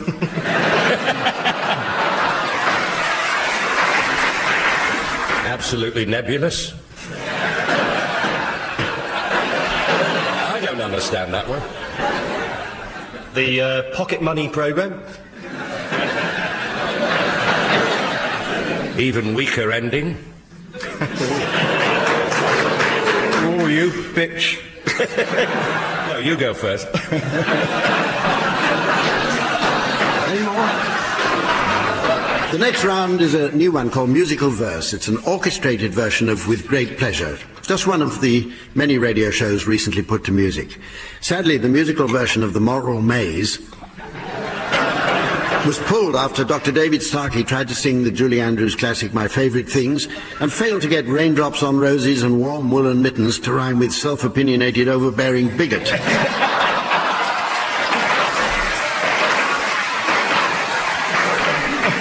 Now, as this round requires accompaniment, listeners will be shocked to learn that regular pianist Colin Selt was double booked this evening.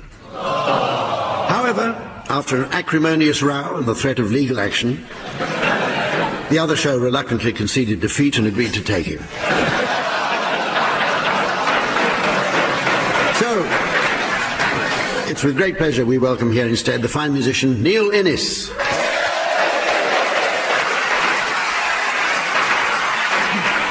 Right, we'll start with you, Paul. Will you please recite the words of Coleridge's Kubla Khan to the tune of Leaning on a Lamppost?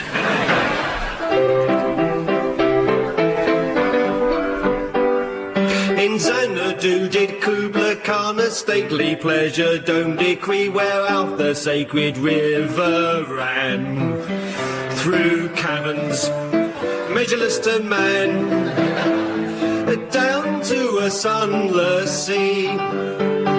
So twice 5 miles of fertile ground, with walls and towers girdled round, and here with gardens bright with sinuous rills, where blossomed many an incense-bearing tree, and here were foreign Asian as the hills enfold in sunny spots of greenery.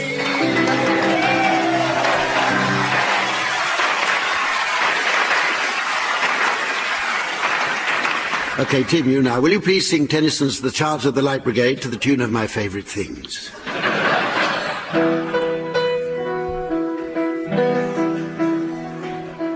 Half a league, half a league, half a league onward, all in the valley of death rode the 600.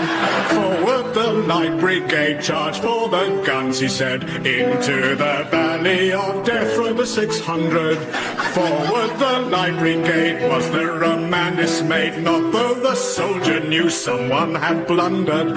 There's not to make reply, there's not to reason why, there's but to do and die. It's the valley of self-death road. The 600 cannon to right of them, cannon to left of them, cannon in front of them, volleyed and thundered, stormed out with shot and shell, boldly they rode and well into the jaws of death, into the mouth of hell rode the 600.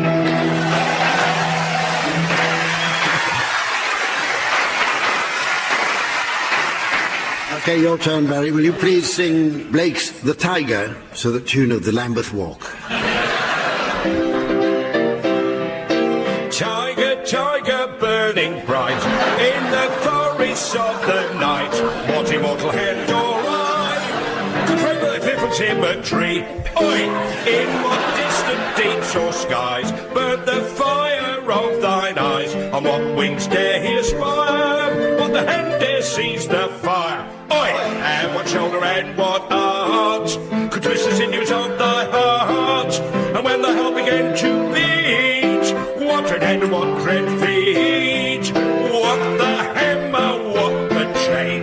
In what furnace was thy brain? What the anvil, what dread grasp?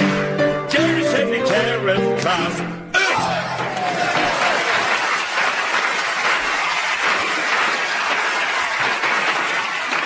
Finally, Graeme, will you please recite Thomas Gray's affecting Elegy in a Country Churchyard to the tune of How Much Is That Doggy in the Wind?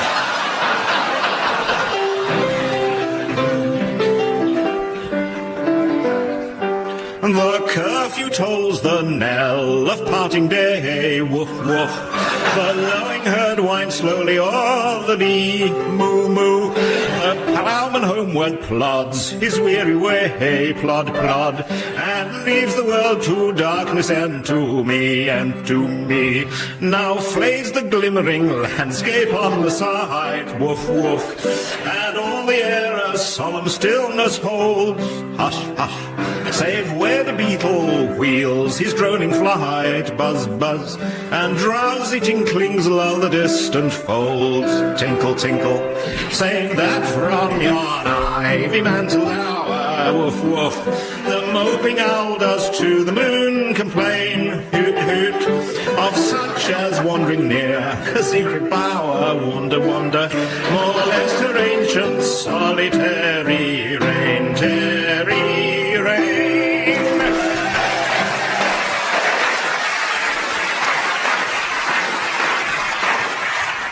Right, level pegging so far. It's time now for a round called Straight Face, the object of which is to cunningly avoid making the audience laugh. A big thank you to Messrs. Hale and Pace of London WC2 for their help in devising this one. In this round, the team should take it in turns to exchange humour-free words on a subject of my choosing. Players are reminded that the tiniest titter from our theatre audience will result in stiff penalisation. In other words, you'll be disqualified. The last person to be disqualified is the winner. The subject is Wimbledon, so could we please have the first humour-free word on this subject from you, Graeme? Common. Paul. Toblerone. Barry. Fault. Poisoner. Catgut. Catgut your tongue. Net. Knickers. Balls. Did you hear anything? Nothing. Oh. Umpire. Barley.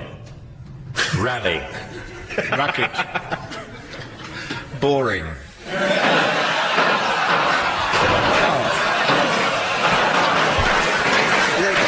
Then you're disqualified. Okay, Paul. Rally. Volley. Navratilova. Laugh. Sorry, Tim. Damn you. It's all right. Okay, so it's between you. You are Barry. Yes, yes. Okay, start off, Barry. Fault. Plimsoll. Des. Res.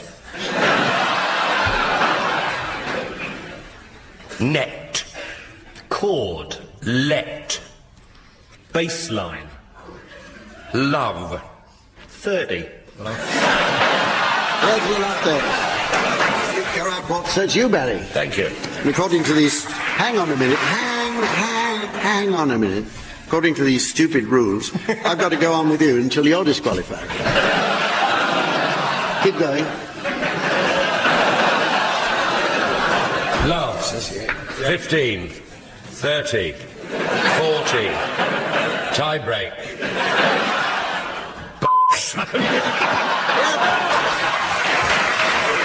Yeah, Barry, you got a laugh there, so you're the winner. Okay, it's time out for a round called Invitations. As regular listeners will know, I like nothing better than poring over the society pages of magazines like Harper's or Vogue. In fact, just before the show, I spent an enjoyable half hour with my nose stuck in This Week's Lady.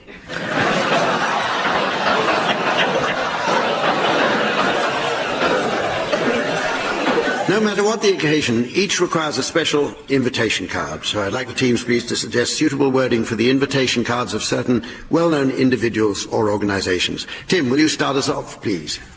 The Italian police invite all England supporters to their annual Christmas bash. William Hague invites you to a fire and wine tasting. Drinks at 5. I've got one here from the Legalise Cannabis Campaign's annual dinner dance. Please arrive promptly at... Oh, hang on, the edge of the card's been torn off.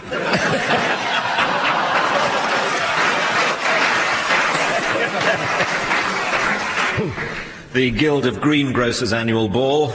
Dinner at 7:30, cabbages at 12 o'clock.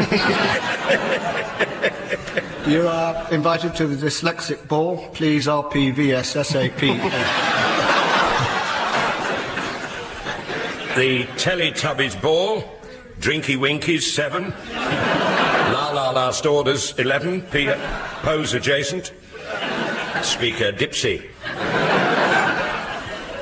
The Cannibal Society invites you to a finger buffet at 8.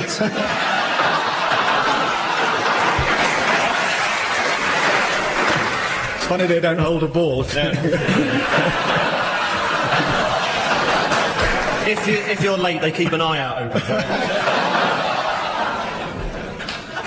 You are invited to the Today programme ball, RSVP. Are you coming? It's a fairly simple question.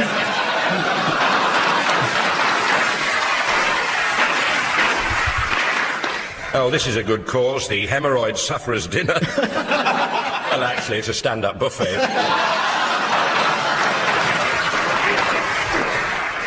Toasties, absent enemas.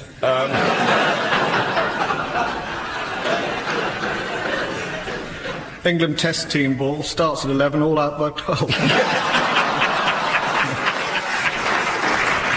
Time for an old favourite now called Cheddar Gorge, which is one of the many parlour games to be inspired by dairy produce. Examples include musical churns, Pasteurise the Parcel, and the increasingly popular Blind Man's Buffalo Mozzarella. Teams, in this round I'd like you to take it in turns to utter a series of random words in order to make up a letter of apology to a hostess. The object here is not to complete the sentence, and to complicate things further I'll give you each a word which you must include in your letter. These are Barry Nibbles, Paul Spillage, Graeme Cockaliki, and Tim Halitosis. If I decide a sentence has been completed, I'll give my horn a squeeze, and you'll hear a sound like this.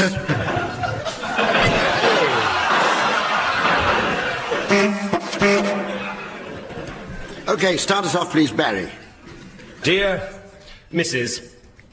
Smith, I want to apologise for the spillage of some nibbles, which regrettably I spilled over Cockaliki. Full stop. Comma. And I would like to say further that my trousers are covered with thick green Cockaliki.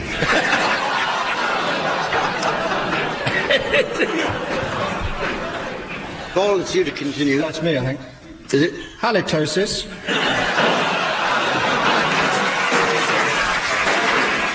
Is a terrible thing to endure, and I must say you are a absolute trooper.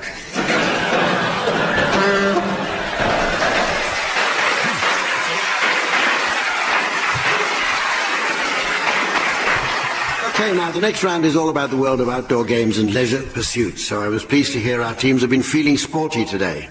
A big thank you to the Spice Girls for giving us the day off to be with us. The round is called Sporting Bloopers, and in it I'll be playing in some audio clips from my personal collection.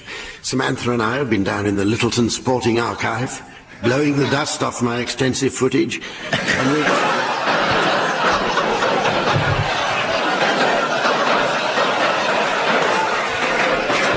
selected some golden sporting moments for the teams to identify. The first one's for you, Paul, and here it is. £5,000 for this lot. 5. 6,000. 7,000. 8,000. 9,000. Against you, sir. It's at £9,000, then all done.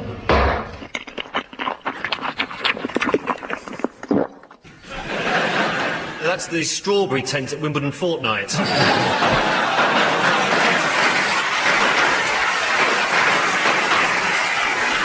And here's one for you, Tim.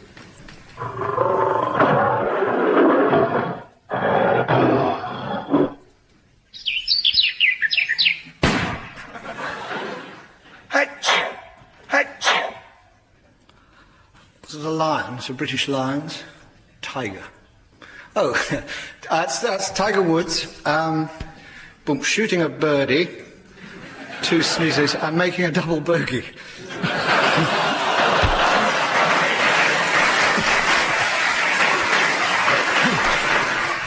One for you, Graham.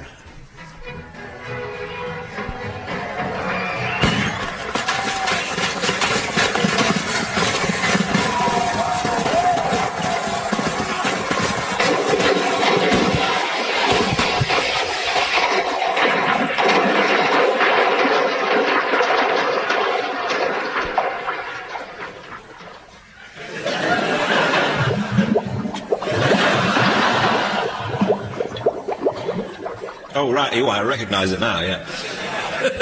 That was I think it was the start of the first and actually the last Dover to Calais fun run.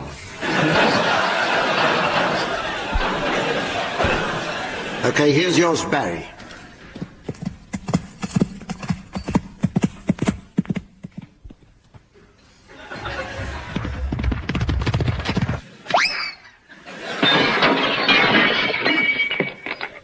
Oh, yes, that's David Broome jumping against the clock.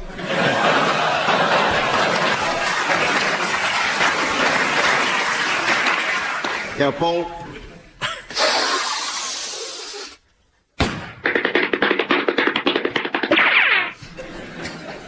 Well, it's the sniffing at the beginning that gives it away. Is it the disgraced athlete Ben Johnson coming out of retirement to reclaim the land speed record?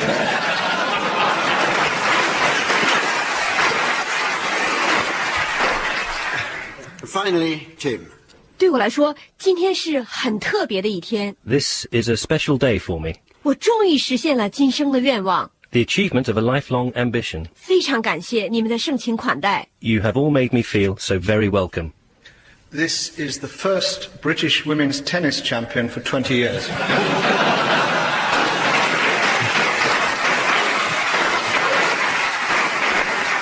OK, well, the next round's called Just a Minim and is inspired, as you might guess, by a popular contest that lasts for just a minute. Anyone who ever witnessed a Frank Bruno fight will be familiar with the concept. In this round, I'd like the teams to take it in turns to sing a well-known song without repetition, hesitation or deviation.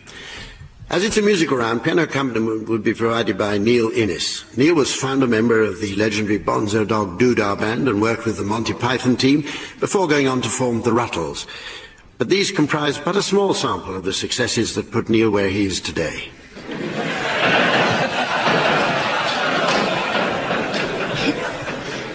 Standing in for Colin Sack.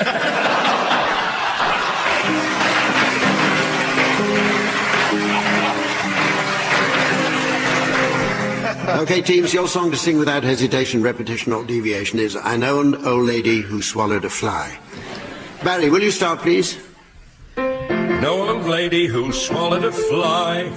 I don't know why she engorged an insect. Challenge from Tim. Repetition of no. Well, what?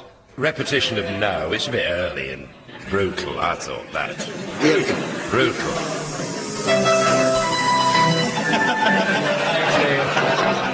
I'm sorry, this is not just a game. Oh, no, it isn't. Barry, will you start again, please? Start it all over again. Da capo. Oui. Gracias.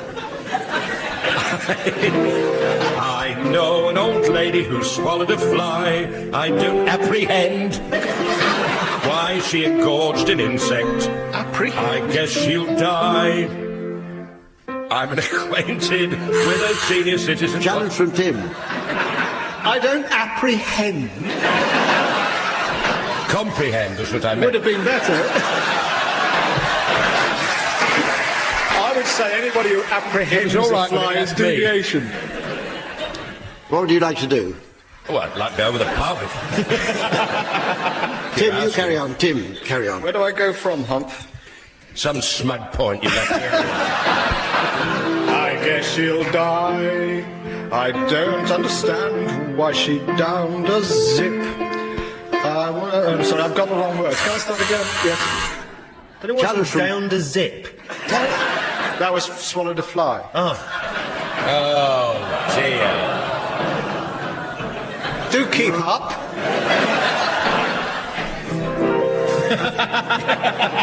I know an old lady who swallowed a fly. I thought we'd moved past fly. It's a bird. I mean, she doesn't The keep old swallowing lady's the still same there. fly, does she? Would you like me to go from I know an old lady who swallowed a spider? That's where you ought to be, yeah? Do what you like. I've the acquaintance of an elderly person who downed a bird. Now how absurd. Challenge from Graeme. Deviation. What happened to the spider?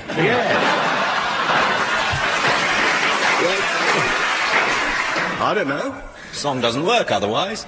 All right, so I'll stop. Do you want to start again? I accept that. I have the acquaintance of an elderly person. I've accepted his challenge. I know an old lady who swallowed a spider that wriggled and jiggled and tickled inside her. She engulfed the arachnid to catch the insect, but I don't know why she gobbled the two-winged, four-winged little creature with 6 legs. I guess she'll die.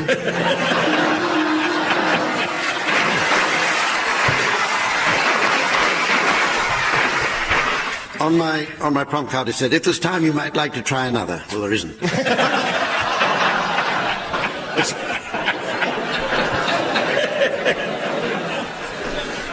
It's nearly time to close the show, in fact, but not before we squeeze in a round of Hairdressers Song Book. So, Teeves, while Samantha nips out to get her new bob to the length she likes, I'd like you please to suggest some songs likely to delight an audience of barbers and hairdressers. And Paul, will you start, please? Barbers and Hairdressers, the old, the great old Phil Collins classic song, I Can Feel It Combing in the Hair Tonight. Wash and go, wash and go, wash and go. Bar, bar, bar, bar, barbaran. By the Bleach Boys. Dandruff keeps falling off my head. Shave your missus for me.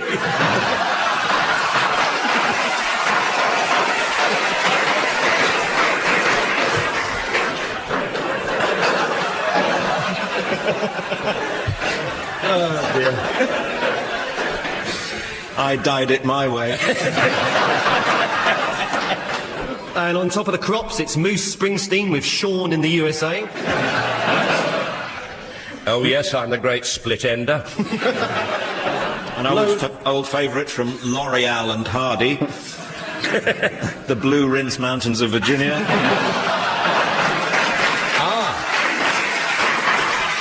Reminds me, Graham, another great favourite of barbers is Kiss Curl by the artist formerly known as Rinse. Their song's been covered by Quiff Richard. Condition yourself.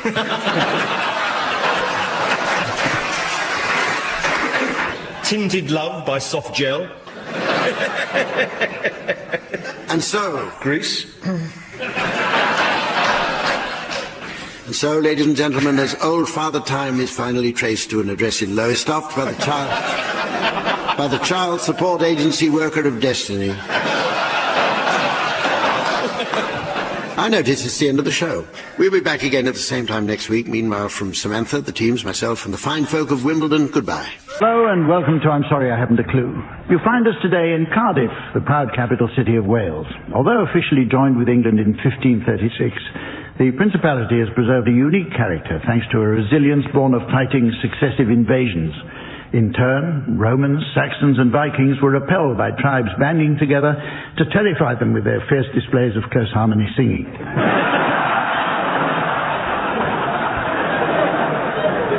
It was King Edward I who made his eldest son Prince of Wales, but it wasn't until this century that close ties between title and country were forged. It was the smartly dressed Edward, later King Edward VIII, who made famous the Prince of Wales cheque, which he bounced in the dog and bucket election 1911. As king, he was forced to abdicate for his love of divorcee Wallis Simpson. Those ignorant of the period have fallen for the myth that her first husband was called Homer.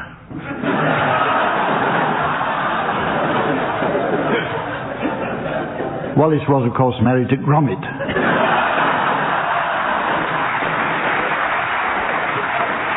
Famous Welshmen include Owain Glendower, who gave his name to the separatist movement, the Sons of Glendower, poet Dylan Thomas, who gave his name to the American folk singer Bob Thomas,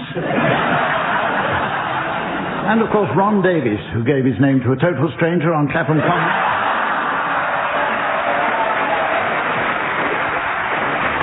Before going back to his place for dinner. In all seriousness, we should spare a thought for such lonely souls who, without a friend or acquaintance to share the burden of desperation, routinely resort to imposing their tired old stories on unsuspecting members of the public. Let's meet the teams. They are on my left, Barry Cryer and Graeme Garden. And on my right, Max Boyce and Tim Brooke-Taylor. And making sure the team's points are quickly entered in the right place is our lovely scorer, the ever-delightful Samantha.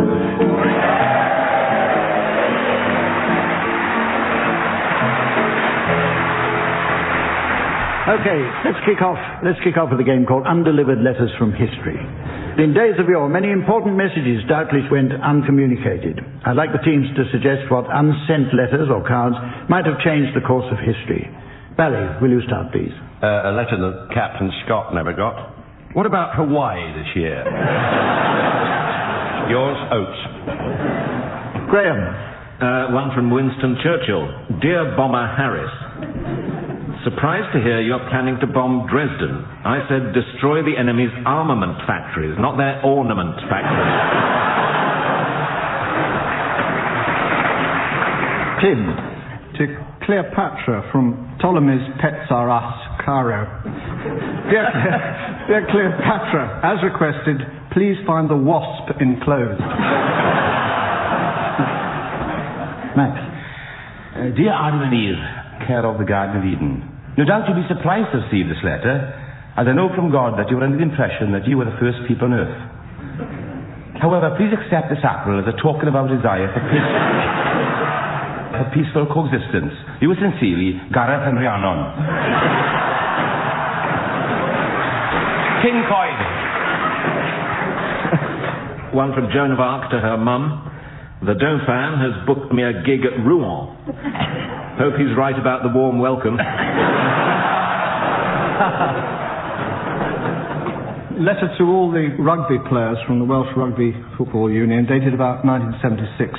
Dear players, of course you can be paid for playing. We want to keep the best rugby team in the world, don't we? Do you think we're stupid?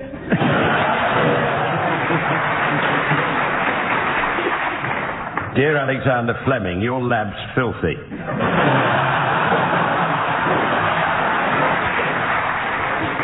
Dear Juliet, Romeo says he's not free Saturday night. How about me? Love, Will Carling.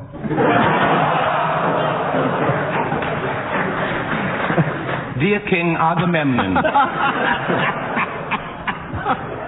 Troy, please find enclosed the wooden horse you ordered, faithful in every detail apart from the scale. If we followed your measurements, we'd have finished up with a hollow edifice capable of holding a small army.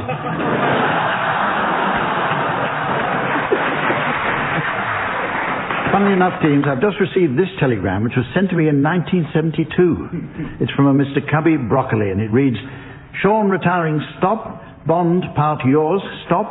For God's sake, don't sign radio contract, stop.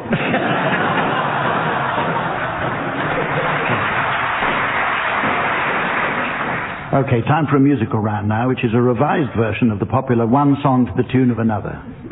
They do say the best ideas are the simplest, so how, you may ask, could this simple concept possibly be improved?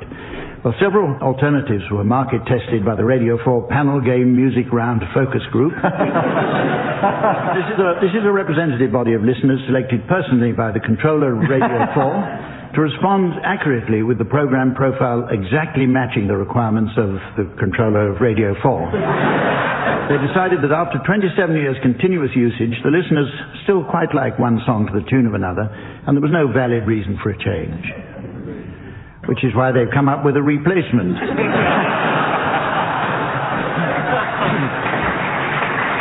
It's called Only Connect the Words of One Song to the Tune of Another, but without its king-stupid words. How However, one element the controller decided couldn't possibly be improved is the piano accompaniment of Colin Sell. Max, you can start now. Would you please sing the words of Heartbreak Hotel to the tune of The Ash Grove?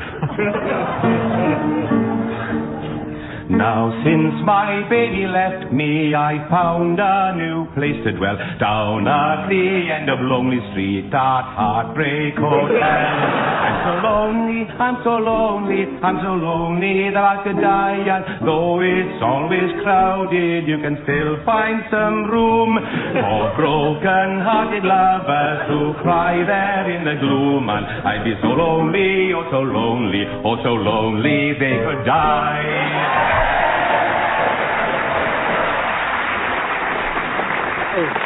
It's you now, Tim. Will you please sing the words of Hit Me With Your Rhythm Stick to the tune of Get Me to the Church on Time?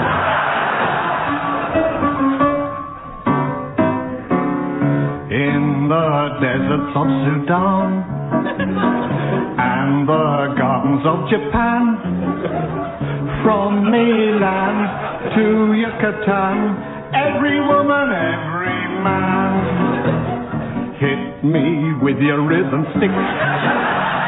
Hit me, je t'adore. Ich liebe dich. Hit me, hit me, hit me. For God's sake, hit me with your rhythm stick.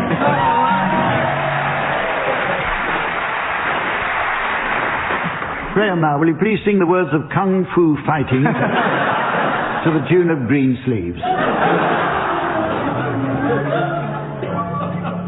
Everybody was kung fu fighting.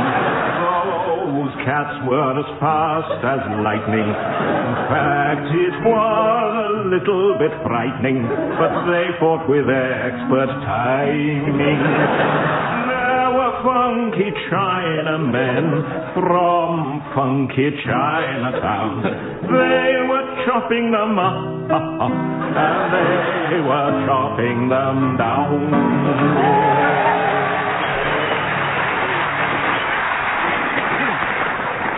Finally, Barry, would you please sing the words of Marvin Gaye's classic I Heard It Through the Grapevine? Wait. To the tune of Leaning on a Lamppost.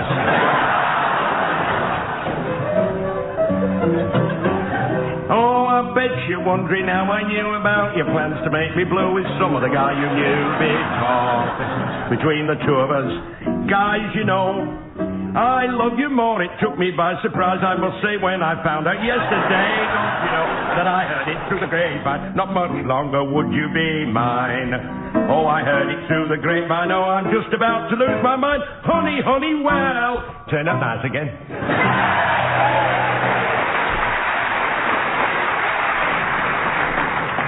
I say, it's now time to play the local version of our own game, Cheddar Gorge, called Caerphilly Gorge.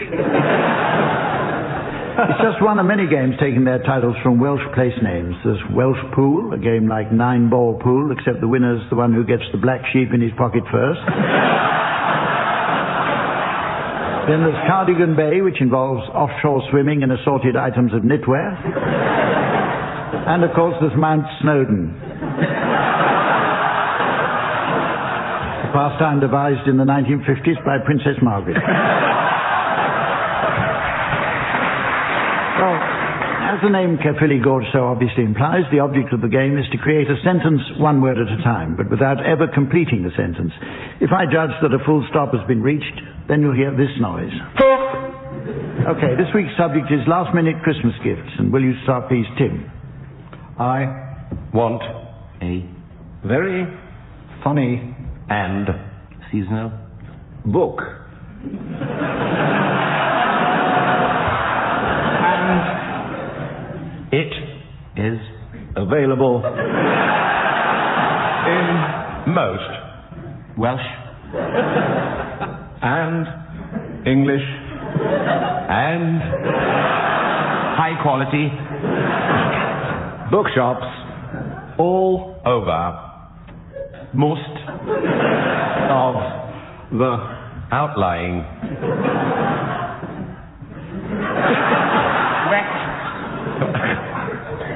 and it is called The official limerick collection from I'm sorry. I Haven't a clue.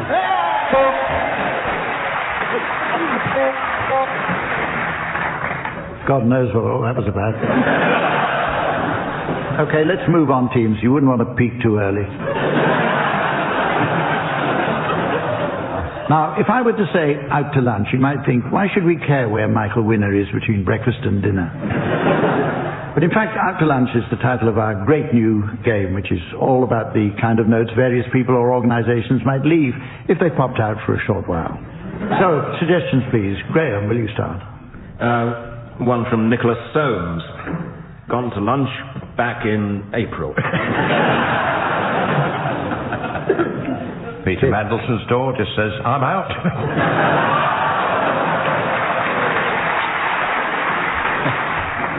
Max Boyce just popped out for a leak. And Melinda Messenger just popped out. Back shortly to lose a trek. There's one from Kate Moss.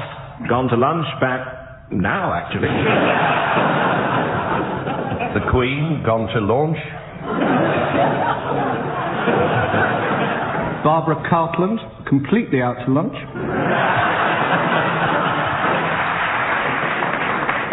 Maybe we won't come back at all. The Apathy Society.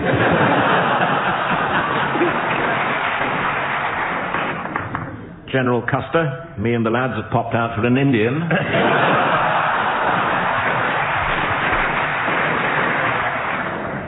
Quasimodo out to hunch. Ranch bells, please. This is just wishful thinking. The goodies back in fashion.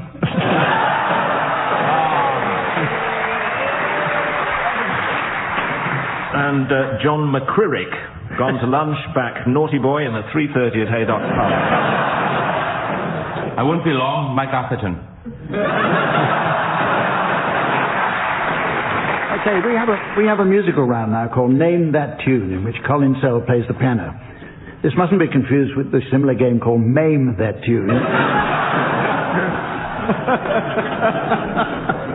in which Colin Sell plays the piano. We're playing this in tribute to the popular show Name That Tune, in which members of the public would have to identify brief excerpts of classic tunes that had only been slightly disguised. And we have to thank a Mr. Lloyd Webber for copyright permission.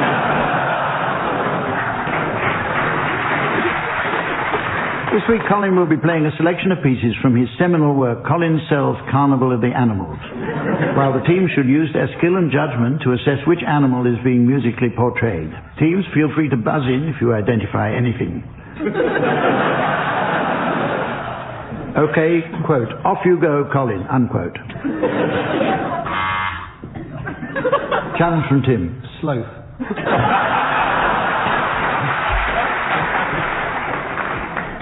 Shall I start, Hump? Yes.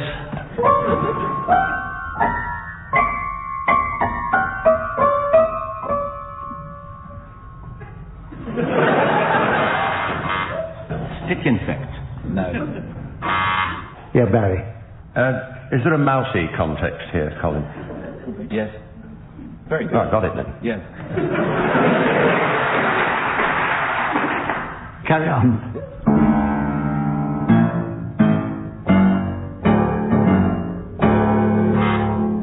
Tim. An ant. Got to make allowances, he does bang it a bit.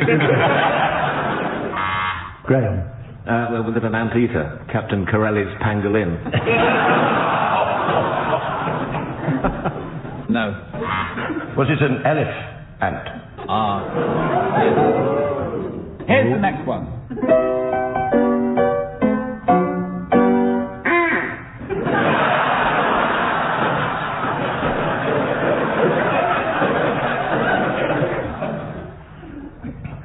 I give up. Shall I play it again, Hump? Yes.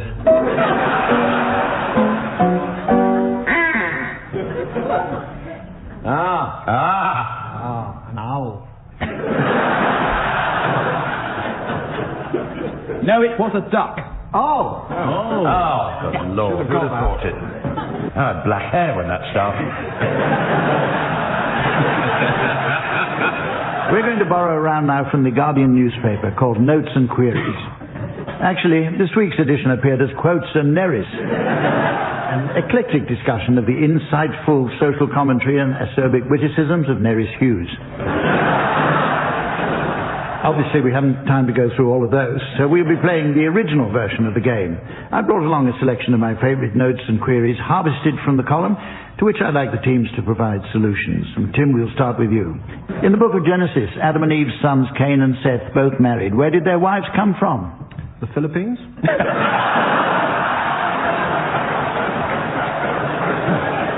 Or Max was telling me about Splot earlier. Well, I'm sorry to have to tell you, they married their sisters. We're back to Splot again.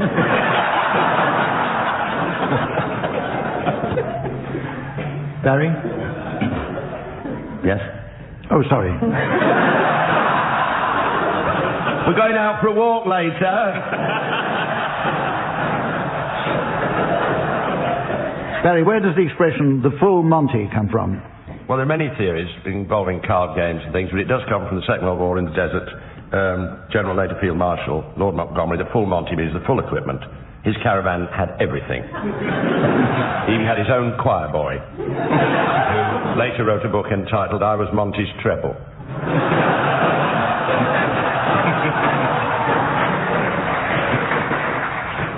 Well, it's probably a reference to the hire of formal clothes from the outfitters Montagu Burton, now known as Burtons, and how infinitely boring. Graeme, now, do birds ever suffer from fear of heights? Oh, yes, Hump. That's why they flap their wings.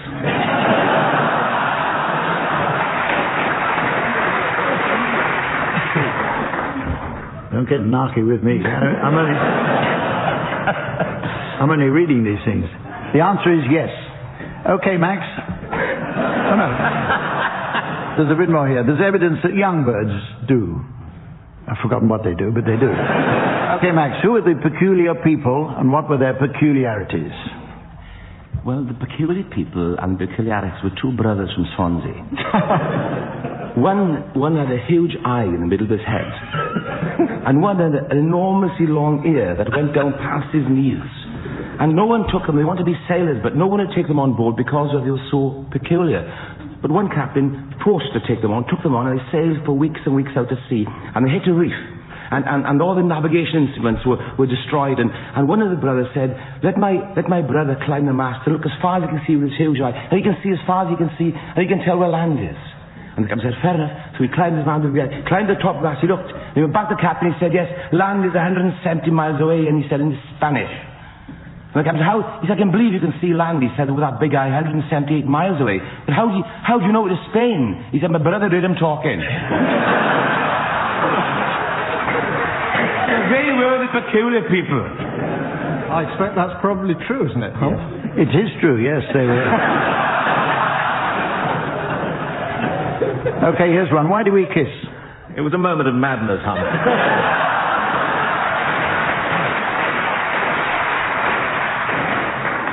We are what we are, Hump. There's no need to resign.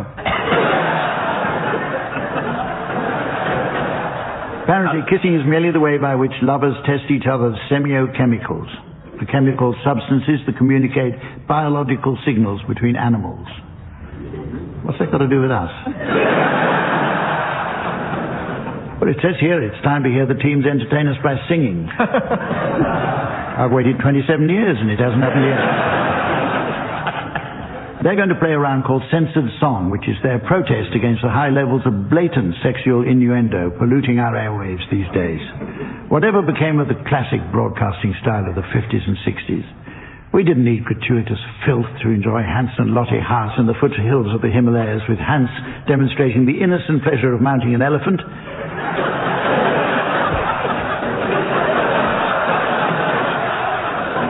or Lottie getting ready to take one up the Khyber.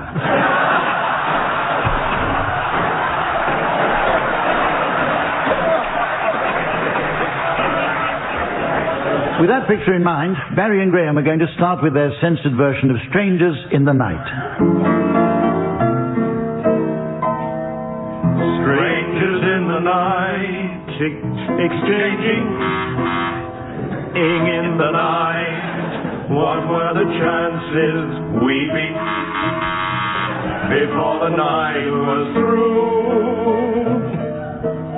Something in your was so inviting, something in your was so exciting, something in mine told me I must. You, strangers in the night, two lonely people, we were strangers in the night, up to the moment when we our first, little did we know, was just a way of warm embracing, a way. Ever since that night, we together, lovers at first sight, in love forever, it turned out so right. Oh, in the night.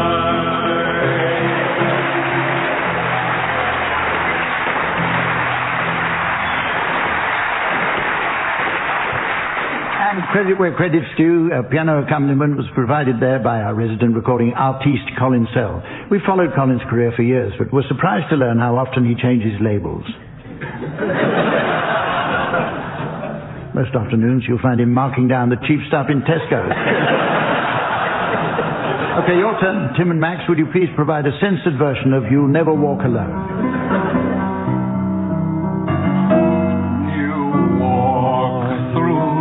Storm, hold your heart high and don't be afraid of the dark. At the end of the storm, there's a golden sky and a sweet silver song of the lark. On through the wind, on through the rain, though your feet toss and on, with hope in your heart, and you'll never,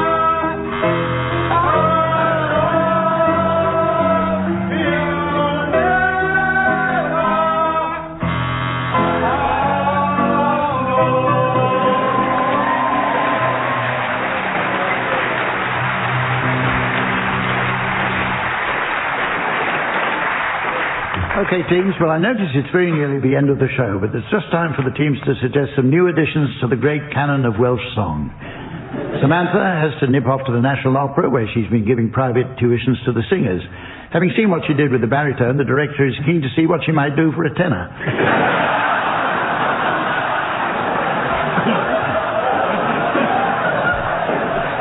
So, while she's away, I'll ask the teams to nominate their entries for an updated Welsh songbook. And Max, will you start, please? Bob Dylan, knock, knock, knock on Evan's door.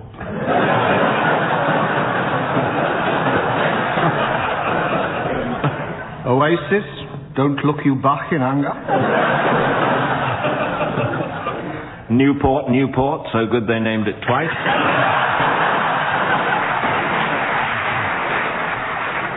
The Flintstones. Yabba dabba dare!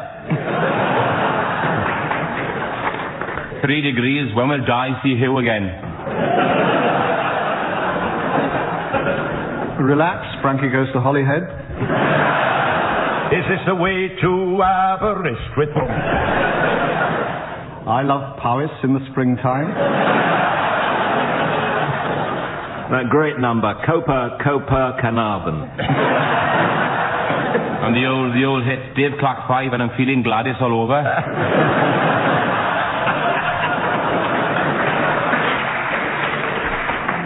Swansea, how I love you, how I love you. Baby, it's mould outside. Bridgend over troubled waters. What did you do, Ron Ron?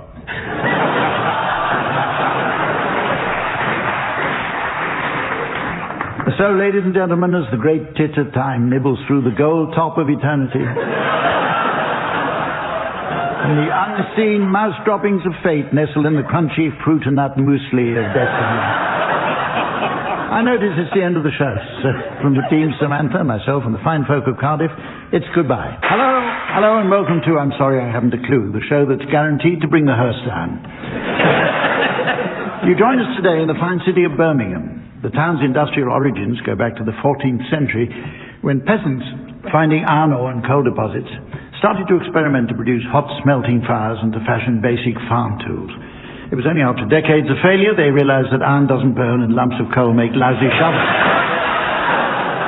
But they persevered, and eventually Birmingham expanded with the Industrial Revolution. Still little larger than a village in the 1790s, the population had grown by 1850 to nearly 250,000, thanks to the success of high-quality manufacturing and the failure of low-quality contraception.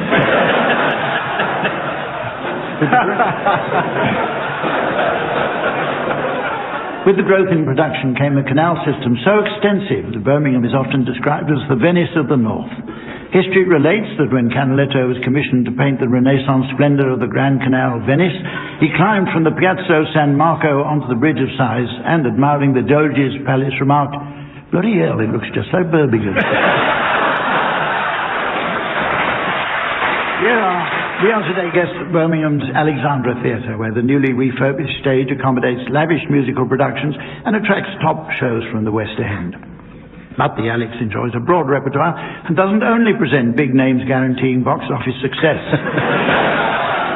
Not by a long chalk. Let's meet the teams. They are, on my left, Barry Cryer and Graeme Garden. And on my right, Tim Brooke-Taylor and Jeremy Hardy. And a warm welcome, please, for our lovely scorer, the delightful Samantha.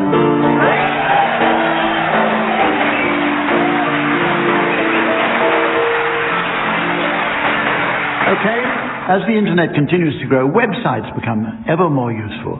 In fact, websites and email have assumed such a prominence as the means to disseminate and share today's popular culture that very soon we won't need walls in public toilets at all. Teams, I've commissioned a special internet literate game called Spot the Website, in which I'll ask you to share some of your favourite website and email addresses, past and present. And Tim, will you start, please? O.J. Simpson. O.J. /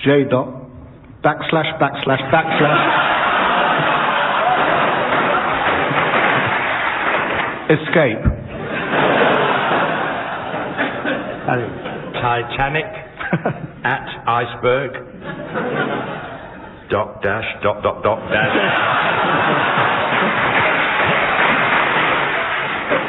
Bert at BBC 2F dash long stop.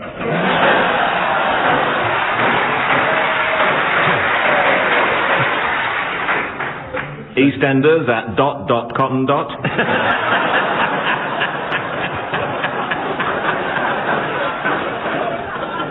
The Prostate Society. Desperate at WC4A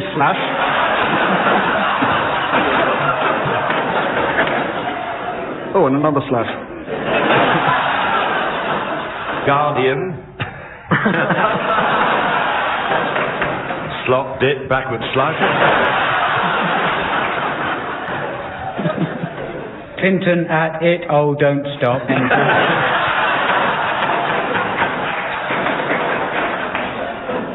Robert the Bruce at website. Oh, yes, it is. Prince Charles. Charles at 50, Queen stop, no chance stop. Trevor MacDonald at news.at.10.bong. MFI at unbeatable price / bracket missing, return no chance. Okay, the teams are going to sing for us now.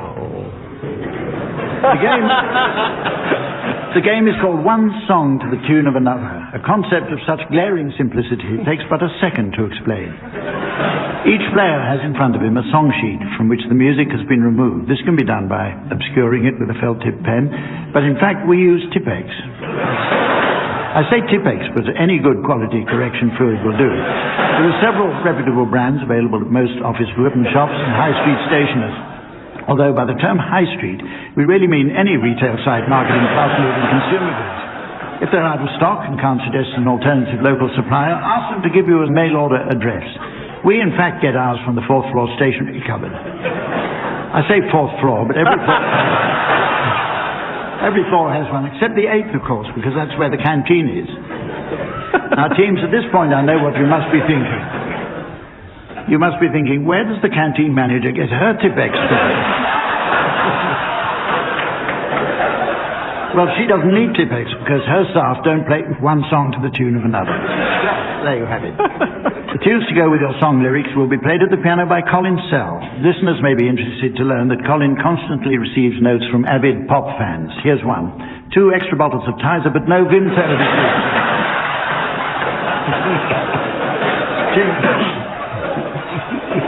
We'll start with you. Will you please sing the words of Where Did You Get That Hat to the tune of Aled Jones's lovely Walking in the Air song. Where did you get that hat? Where did you get that hat? Isn't even one such a lovely song? I should like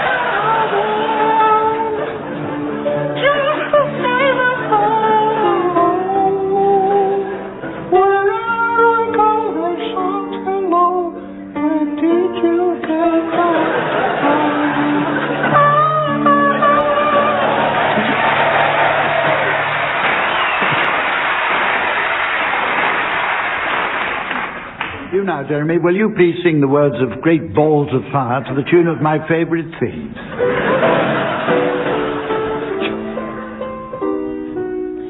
You shake my nerves and you rattle my brain.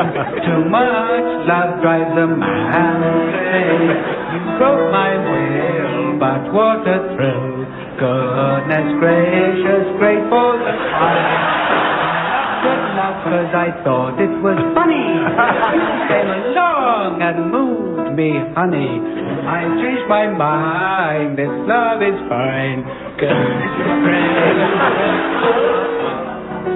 Kiss me, baby. I'm so good. Hold me, baby. Well, I want to love you like any lover should. You're fine, so kind, I can tell it's all that you're mine.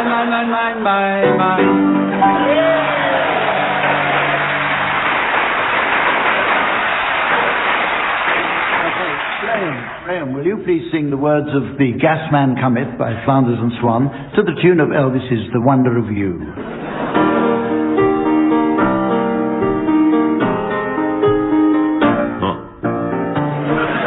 'Twas on a Monday morning.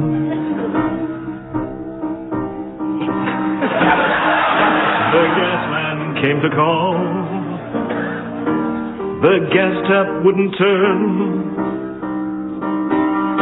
I wasn't getting gas at all. He tore out all the skirting boards to try and find the main, and I had to call a carpenter to put them back again.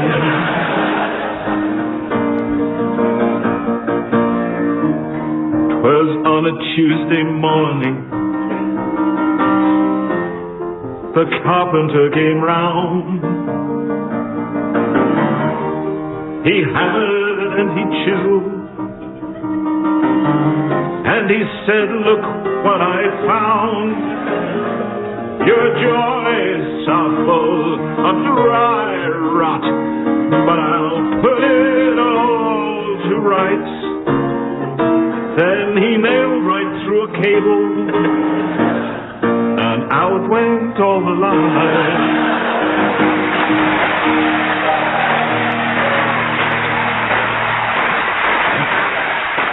And finally, Barry, will you please sing the words of Windmill in Old Amsterdam to the tune of Land of Hope and Glory?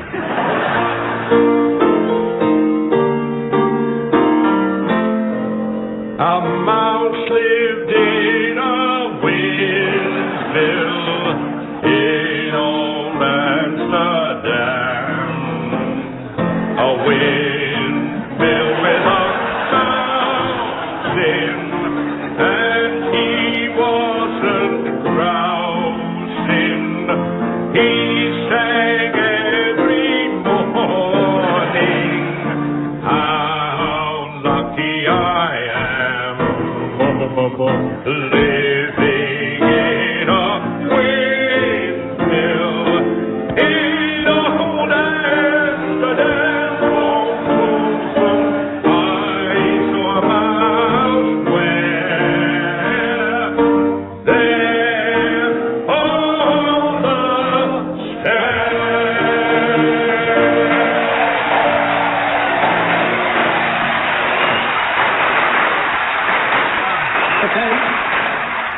Okay, it's time we moved on. I've noticed that word games are all the rage these days, so I thought what a great idea it would be to play one on I'm Sorry I Haven't a Clue. Or as it's known to lovers of anagrams, oily nuns have cats in with 2 E's and an R left over.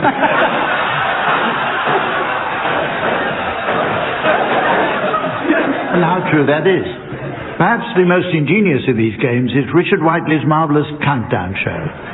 As I tuned in the other day, the thought suddenly occurred to me that there ought to be a board game version of this with letters on small plastic tiles to be arranged to form words that score points based on difficulty and length. But what to call such a game? Well, the teams put their heads together and came up with a specially made-up original title to suit such a word game. So let's get on with the game of Cluedopoly and ladders. Or Scrabble, as it's sometimes known. Graham, we'll start with you. Can you make a word? I've got to pick up some letters. Yeah. Shall we pick up 32, isn't it? You're allowed. There's only one word on the board. It.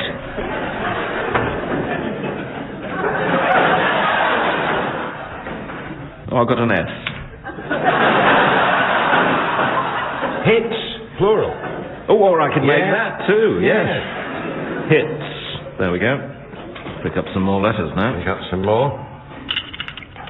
Right, I've got Mau Mau, so I get a double word score, don't I? Yeah. I've got AWORD. Is that a word?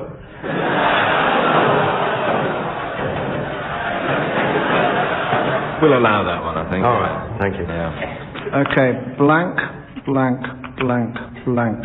Tell us what the blank, dirty words are. Blank. That's the Tory manifesto. Let's get in the bag here. Somebody put down laugh. I'll turn that into slaughterhouse. Yeah. Got a triple in there. I've got a piece of lead piping. I thought you were just pleased to see me.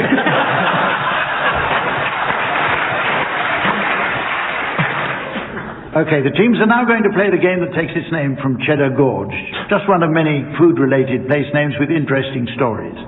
Not far from here is Spaghetti Junction, so called because in winter months the council employs men to throw on a powder that makes the whole place smell of dried catsick.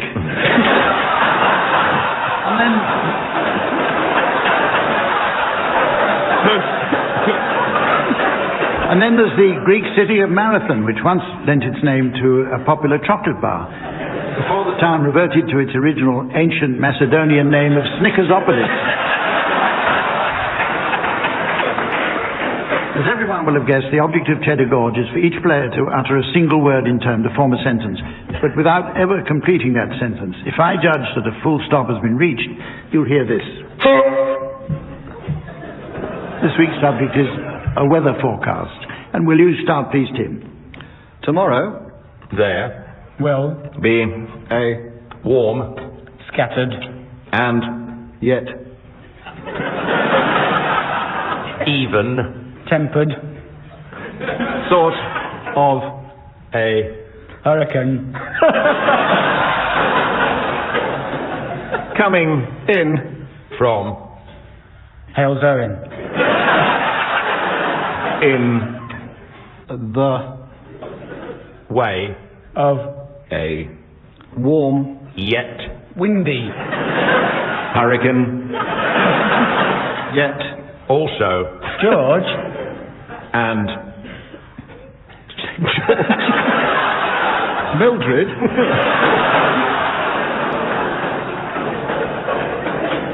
but Sarah. Do you remember Mildred and Sarah? It's Sarah. My first wife.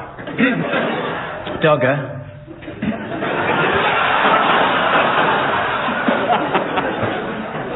Dot Rising slash Later. which is the Blustery. and yet the Pert. and strangely perennial Conundrum. which we find In. Richard of slash Later. although some of My. relations have been Snowed. Is that some No, druggy no. reference? under Which the Cleaners. have Found. the Snowplow. which mercy Hump mercy places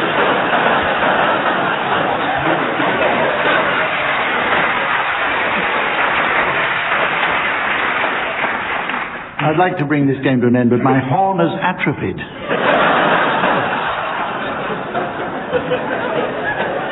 It's time now for a round of chat-up lines. It's becoming ever more difficult for singles to find love these days, and many look to unlikely places in the hope of meeting a partner. All-night supermarkets have recently become a popular haunt for desperate, lonely types, particularly between household cleansers and refuse sacks in aisle 12 of Aylesbury Tesco's,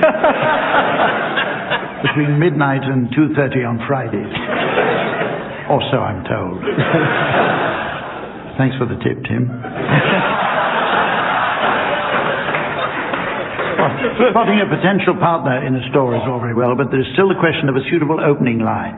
Graeme tells us he's often propositioned with the gambit, "I didn't recognise you in colour." While Barry makes many new friends following the line, "Come with us while we have a look in your bag." Politicians are especially troubled in this area, team, so I'd like you please to suggest chat-up lines that might suit MPs, parliamentarians and the like. Jeremy, you start. Would the Right Honourable Lady agree? Haven't I seen you round the Commons? Which common was it?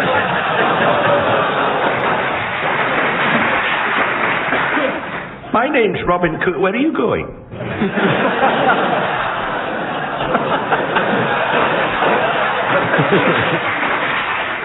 I'm Black Rod and I've got the keys to the whip's office. I have an opening for a researcher. I suppose losing my deposit's out of the question.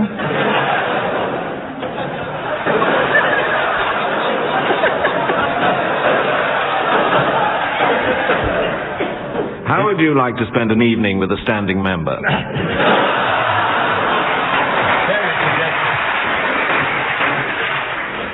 Mind if I poll you?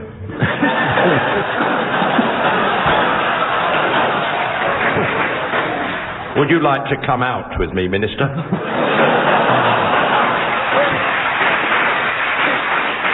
Eyes to the right, nose to the left. What a pretty face.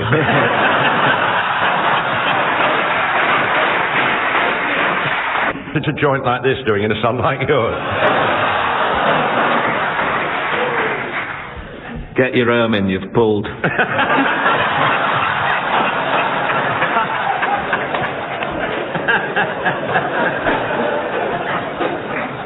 It's high time we played Radio Through the Keyhole. Despite what might be inferred from the name, this doesn't involve shoving a wireless set through a small hole. Although anyone who's met the controller of Radio 4 recently must have been sorely tempted.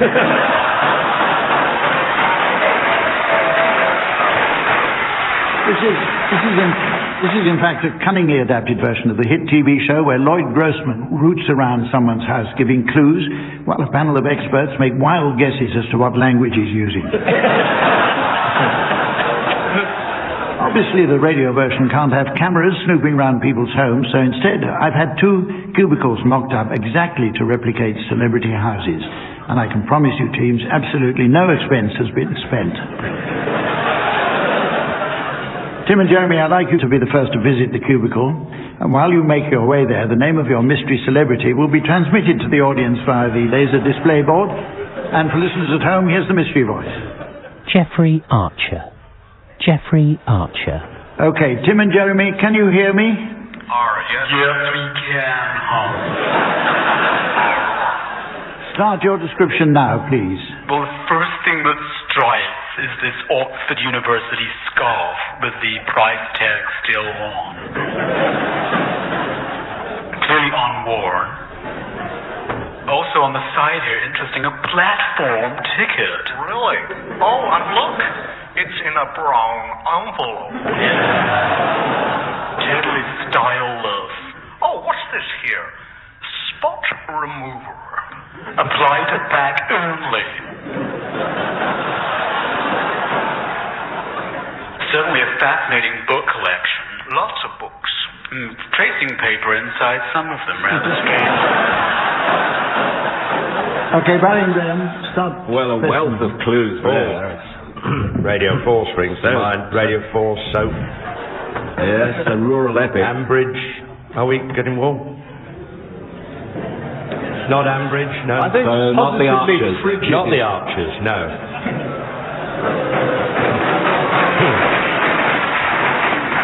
Maybe one of the Archers. Maybe one.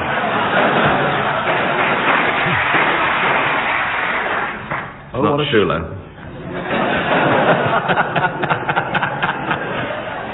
Is it Lord Archer? Yes. In a manner of speaking, yes, correct.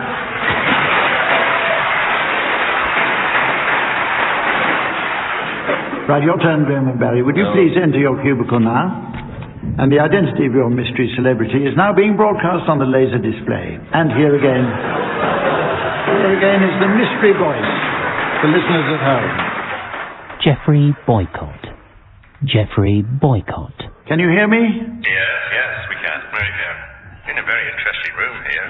Yes, Lloyd. It's uncanny, isn't it? It's quite a long room. It's about 22 yards long. Yes, that's right. Oh, look, a little wax statue of Freddie Truman. Oh, yeah. Handy place to keep the pins. There's a desk here, a lot of paperwork. Well, big pile of P45s. Look at this, Graham. What? Panama hat. Good God. Very large, isn't it? It's huge. Oh, come on, look, mind yourself, Barry, you could trip over that. Well, whoever it is, they've written a book. Look, first edition, 10,000 copies, and here they all are. Who would live in a house like this? We reckon it's Jeffrey Boycott.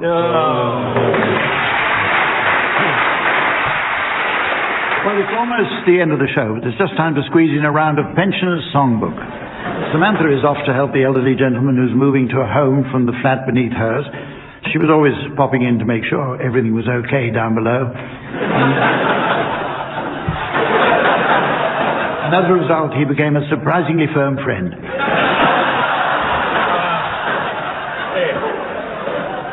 She says it's a shame she couldn't have known him longer.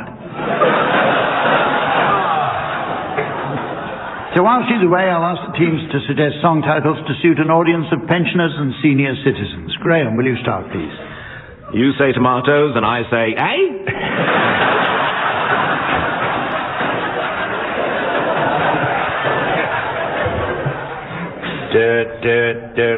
Another one bites the crust. We're all going on a saga holiday. Stairlift to heaven.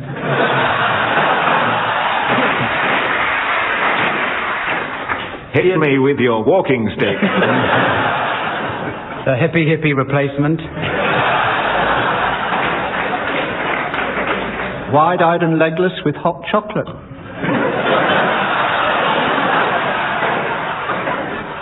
I'm forever blowing bubbles.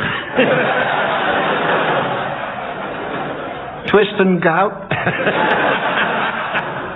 I heard it through the deaf aid. I'm putting in my top set.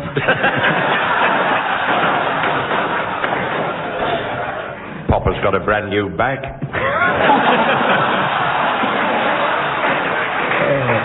You've lost that loving feeling by the Arthritis brothers.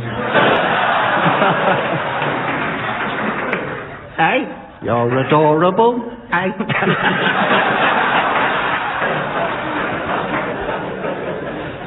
Baby, will you light the fire? I'm staying alive.